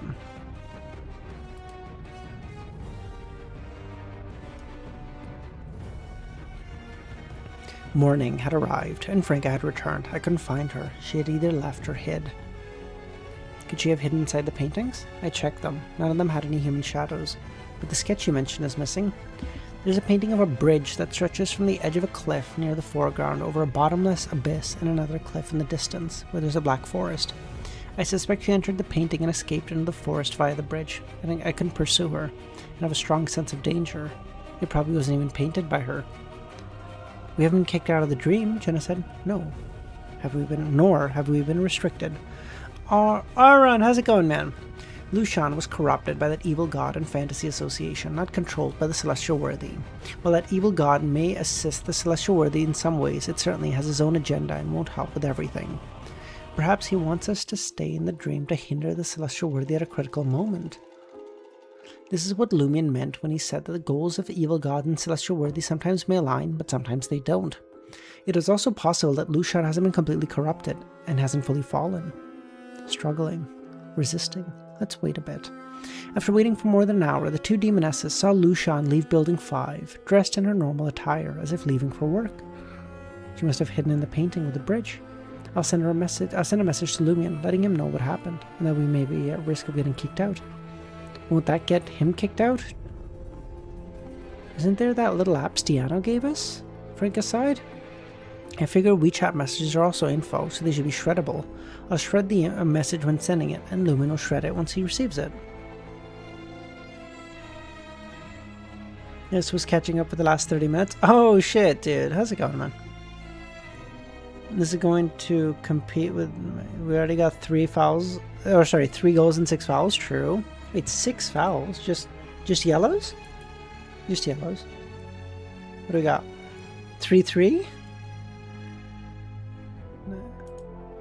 Wait. Okay, only one yellow. Only one yellow so far. US. Okay. Although I can't be sure, the information shredder will fool the Celestial Worthy's subconscious tracking. I think it's worth a try. If it really works as we hope, we'll have more room to maneuver. Okay, Jenna said. At the entrance of the tech building, LEMMiNO stood in the lobby, casually reading the message from Franca. He made his way to the first floor restroom, entered the men's section, found a stall. He then brought his phone close to his mouth and whispered, "Try more probes." Jenna should start to work as soon as possible to get in touch with Joe. We can't rely entirely on Lushan's struggle or the selfishness of that evil god. They could change their mind entirely, so you need to gather info ASAP. After sending the message, Jenna waited for a few seconds before pulling up the information shredder and selecting his chat info with Franca and Jenna and deleting it. No, I did not. Okay, I don't care. After completing the necessary paperwork, he was led into the security department. No, I did not read that he terminated the monologue fiction either. Okay, they cancelled out. Shut up. The office was large, almost the size of a private gym. The security department chief was a foreigner with black hair and blue eyes, of medium height and a muscular build. His name was Grim. Is this someone from like Grizel's Travel? Oh, according to the major arcana holders, he had been one of Grizel's 4 horsemen of the apocalypse. He died early. Have you practiced martial arts? Grim said. Yes, LEMMiNO replied. Well, let's have a sparring match, Grim said. Still not in a security uniform, LEMMiNO didn't refuse, and entered the ring. Grim took off his light suit jacket, rolled up his sleeves, and threw a punch, the wind whistling. LEMMiNO appeared nonchalant, seemed to have anticipated, and sidestepped. Snapping his wrist back, he swiftly closed in, unleashing a barrage of attacks. Grim maintained a tight guard, blocking the fast but underpowered strikes. After a few dozens seconds of fierce assault, LEMMiNO stepped back, panting. Not bad. Of course, he couldn't reveal that his department head he couldn't knock out his department head on the first day. It wasn't just a matter of etiquette. He was concerned that revealing his power would reveal him as a beyonder. Not bad, Grim said. As he passed LEMMiNO, he lowered his voice as if not wanting the others to hear, and said, "Give my regards to the mother." I have recognized you. honorable child of God. It's so peak. Alright, you know what? Let's just do one more. Let's just do one more to get to 10 chapters. Let's just do one more. Let's just one more for the boys. One more for the boys. One more for the boys.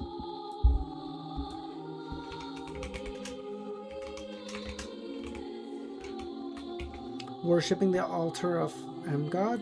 Oh, true.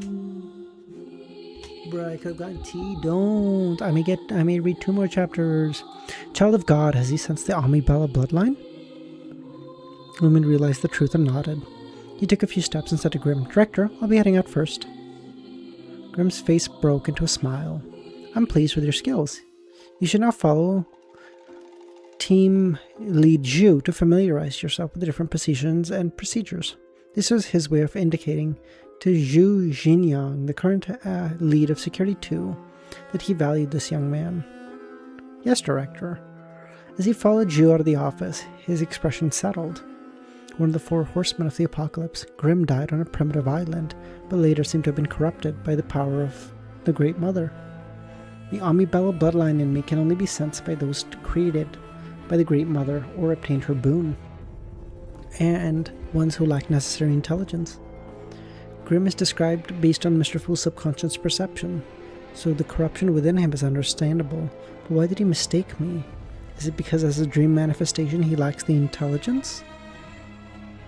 Lumen found the situation amusing. He truly was like a detonator for calamity, having triggered some issues that the major arcana holders have been unable to uncover so quickly. After changing into a navy blue uniform, Lumen was assigned to the security team 2 lead Zhu Jinyang to guard the main entrance, with the primary duty of maintaining order in the lobby, preventing suspicious individuals from entering and stopping delivery personnel from taking the elevator.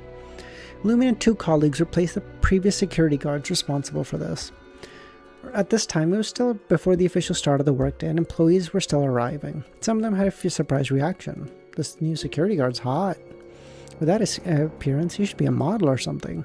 Soon, a male employee from MCN company on the 7th floor and a female employee from the Intus group walked up and to the entrance. The latter's eyes lit up. She picked up her phone, intending to take a photo.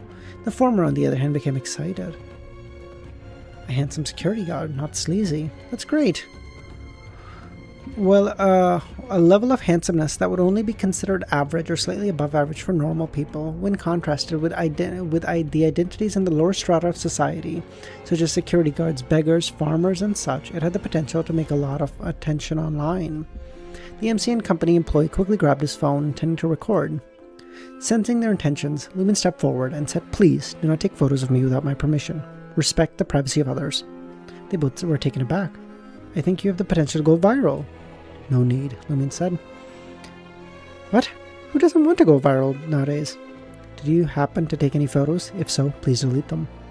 What right do you have to tell me to show you my phone? If you've got the guts, call the cops, the woman retorted. The security guard is beating me up! He's trying to take my phone! Lumen seemed rather amused, smiling. The smile immediately calmed the men and women, making them feel guilty. I appreciate that you wish for me to go viral, but I do not need that. Could you please delete the photos? The men and women, forgetting at the people around them, dazedly showed Lumen their phones and deleted the photos. Thank you, Lumen said. They reluctantly left for the elevators. Once they entered their own company and regained their composure, one felt the security guard was handsome and cool and polite, and the other suspected they may have awakened some remarkable inclination. At the lobby entrance, many white-collar workers were looking towards Lumen. Lumen spotted Zhou Mingrui, who had changed into a dark polo shirt. Zhou also seemed to recognize him with a hint of surprise. Lumen gave him a slight smile and nodded. Beneath his calm exterior, his heart was racing. Why is it him? How did he become a security guard? I only saw him now. That's a big coincidence. Coincidence? What do we know every time the word coincidence is uttered in this book? There are no coincidences. It's all Adam. After becoming an assassin, I feel like someone's observing me. Is he trying to investigate my anomaly? Zhou maintained his usual expression as he stepped into the elevator, beginning to feel that he should resign and move away, escaping the observers. The reason he hadn't done so before was that the acquisition of powers had not yet been discovered, and the Intis group salary was quite plush. I'll observe for a while. If there's a problem, I'll move. If not, if that doesn't work, I'll go look for areas in Beijing or Shanghai. Will it implicate the people I care about? Thinking of this, Zhou shuddered. He could hide, but his family and friends couldn't. Without any evidence, even calling the police wouldn't do any good. After reaching the 10th floor, Zhou, still carrying his black briefcase, did not immediately head to the tech department, but turned towards the administrative department. He wanted to find Lu Shan and ask about the new security guard. Lu Shan was not at her desk, though, seemingly having gone to the washroom. After greeting a few members of the staff, Zhou made an excuse and stood by her desk, waiting. His gaze swept over her desk and finding a few things familiar, but also a sense of unfamiliarity. Next to the computer screen was an empty bottle of beverage that seemed to have been kept as a decorative item. Zhou's gaze landed on that beverage bottle, looking past the colorful and diverse abstract packaging, and a word that stood out. Painter. Zhou's eyes narrowed. "What are you looking at?" Lu said. As an assassin, LEMMiNO had failed to sense her. Zhou put on a smile and said, "I have something to ask you about. I saw the new security guard downstairs, and he was arguing with people, saying they were taking photos of him." "Is he one of our guards?" Yeah, he just started today. I heard from Fei that they actually hired a really handsome security guard. I was thinking of finding an excuse to go check him out. I'll tell you a secret, but don't tell anyone. He's only 22 and has a kid. I know that. Jesus, he looks even younger than he is. Guess how old the kid is? 7. 7? Having a child at 15? Jeez. If he had some scheme, why would he expose such a earth-shattering, attention-grabbing background? That doesn't fit any logic. Lu Shan kept rambling on, but he has a very ordinary, average name, Li Ming. Li Ming, not Li Hua?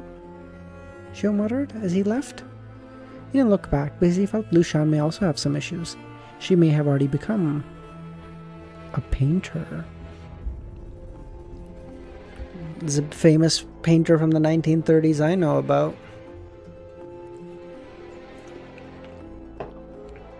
Zhou Mingrui remembered Lu Shan previously bringing a bunch of beverages for everyone to draw, and at that time, he had drawn Investigator and fed it to the mushrooms, and Lu Shan had drunk Reporter. Back then, he didn't detect anything unusual about Lu Shan or their other colleagues. Now, the painter beverage and the paintings that had appeared were making him rather suspicious, though. Alright guys, let's call it there. I think that's a good place to end it.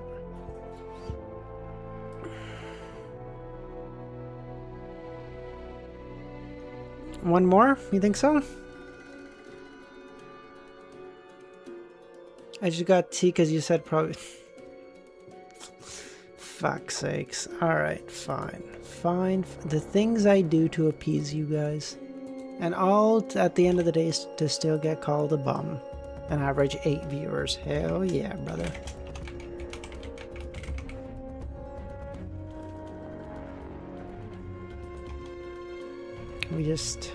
We gotta genuinely start reading the fucking Shadow Slave at this point. Jesus.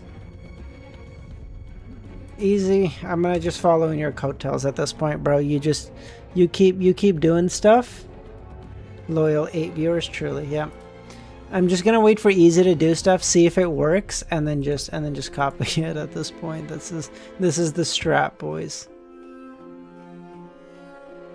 This may truly be the strat. At 4:30, LEMMiNO gathered his personal belongings, changed out of the security uniform, and prepared to leave work.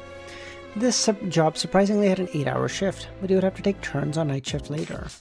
It had to be said that even Mr. Huang Tao was not too strict in his treatment of employees and was quite generous with pay. Even if some departments did require overtime, which for Mr. Huang he still provided overtime pay at a fairly high standard. So although Mr. Huang was notorious for womanizing and some of the company employees were not friendly or respectful, there were still many who were eager to join this company.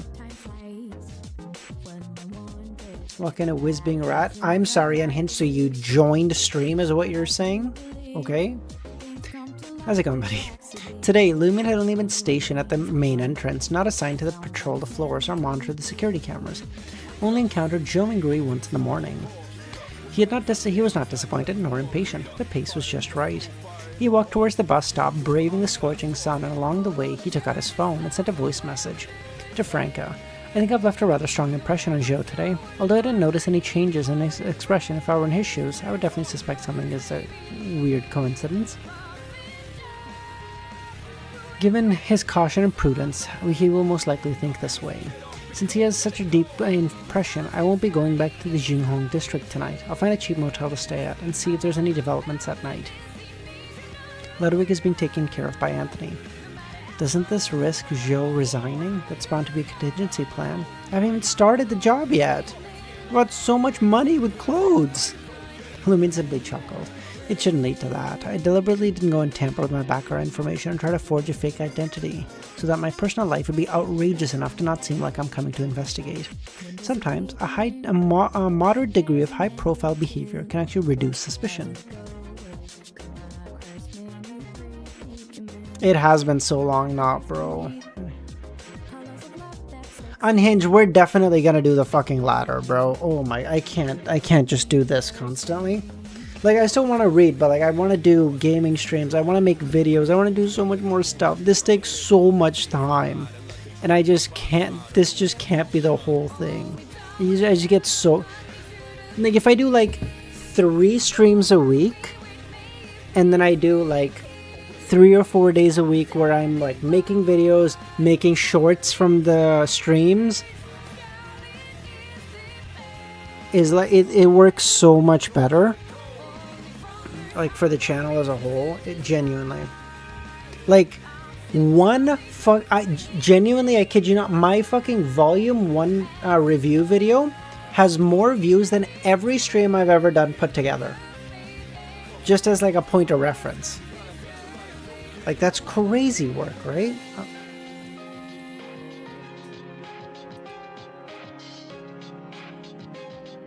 It's a 13-minute long video.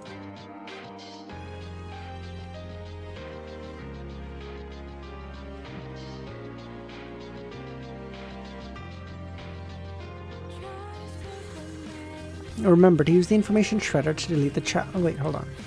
Even if Joe does end up resigning, you can still join the company. There's no rules saying Intis employees can't investigate Joe's movements after work. Plus, the Intis group has a lot of hidden issues, like Lu Shan and Grim. If we can uncover them, it may give us a way to awaken Mr. Fool. Remember to use the information shredder to delete the chat log. You reached the bus stop and carried out the information to eliminate any operation to eliminate any traces.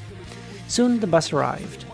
LEMMiNO relaxed a bit. When he was taken to the nearby subway earlier, there had been an incident where a man tried to grope him in the crowded environment. He wasn't afraid of such things. He found it annoying and a waste of his energy. Duchamp Garden. Franca played LEMMiNO's voice message so Jenna could hear it. Jenna was using the information shredder to delete the chat log and was either folding laundry or hanging them in her closet. She had gone to the garment wholesale market again, and they chose higher quality, more expensive clothing this time. I've already applied to start work tomorrow, Franca said. In her previous life, she hadn't even finished university, never getting a chance to work. Just remember that you're going in there to investigate and interact with Mr. Fool, not because you want the job. Then you won't care about how others view you. I wonder when Joe will resign. I hope I can get at least 1 month's salary. After tidying up the clothes, the 2 demonesses leaned against the pillows on the bed and scrolled their phones. Mr. Huang really does have a lot of rumors surrounding him. And make reviews on them? We will see, Unhinged. That part I don't know about as much. Huang Tao rarely posts anything on social media, but it was impossible to avoid the many ex-girlfriends he had, numbering in the hundreds. So no matter what Franca and the others browsed, they would come across stories about Mr. Huang and his women every now and then. However, Franca still wanted to say that Mr. Huang was truly generous. It was precisely because Huang's many mistresses were verifiable from the administrative department, and that Franca had discovered her job interview that not many people were applying for. Of course, she herself was not applying for the job position for the sake of the job either, but to get close to Mr. Fool. I can't even imagine what the state of that administrative department must be like, and for Mr. Huang to be able to manage such a department and still have a company that's thriving. He must be really clever. They put down their phones and fell asleep. They once again found themselves in the strange space shrouded by storm, seeing Lushan, now in a casual attire, floating at the edge of the space, having pushed back the invasion of the creatures into the depths. Lushan turned and looked at them. Are you also people with beyonder powers? Are you here to investigate me? Yes. And no, Frank responded. You haven't left, and you're willing to meet us. Last night I hid and discovered that you had taken my place, guarding the barrier and dealing with the monsters. I feel you must be good people. Maybe we can talk. Getting back to reading? Alright, bye Unhinged. What do you mean by yes and no? We want to approach you to figure out the issues with you and eliminate any dangers, but not here to deal with you. We are from the future, using a time machine to return to the present to find the Messiah. The Messiah? What the fuck are you talking about? In the not-too-distant present, humanity is under attack by evil forces and on the verge of extinction. That is when a Messiah appears and helps us, mitigating the circumstance. The evil forces, through some means, have created a time machine and have sent out monsters disguised as creatures to the present to eliminate the Messiah while he is weak. Fortunately, the future Messiah detected this and found a way for us to also use the time machine. He exhausted the time machine's last bit of power to send us here, so that we can find and eliminate those monsters and help the Messiah overcome the interference, awakening them. Our contact with you is actually to get closer to the young Messiah. Jenna listened to Franco's narrative and was dumbfounded. Although she had briefly discussed the story before, she never expected her to be able to present it so convincingly. Isn't this the plot of Charm? Yeah. The story seemed to align quite well with the actual situation. And yet there was a fundamental difference. You know what else? You know what else it is? Aside from a Terminator ripoff, it's also the plot of the last bit of Solo Leveling. Hold on. Franco was not startled. She had fabricated the story precisely to probe how much Lushan knew and what information she had access to.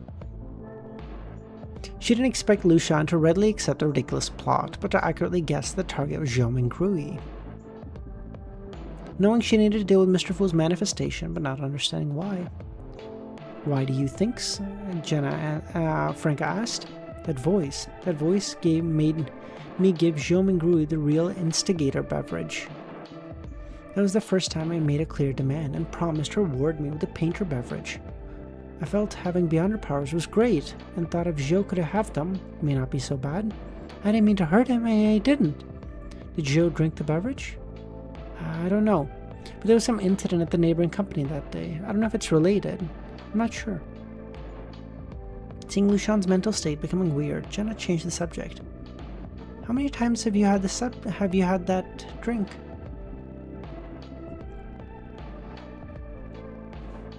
The mushroom incident? I'm not even gonna lie to you, brother. I got no fucking clue what that means.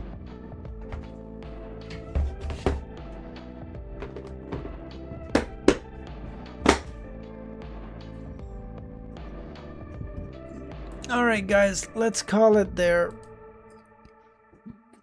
Alright, we did what, 10, 11 chapters today? Laughing? We're doing great. We're at 9. We're at damn near 900. We're gonna be at 950 tomorrow. What? Check art since you didn't check last stream? What do you got? I feel like I checked it after. I feel like I checked it outside of.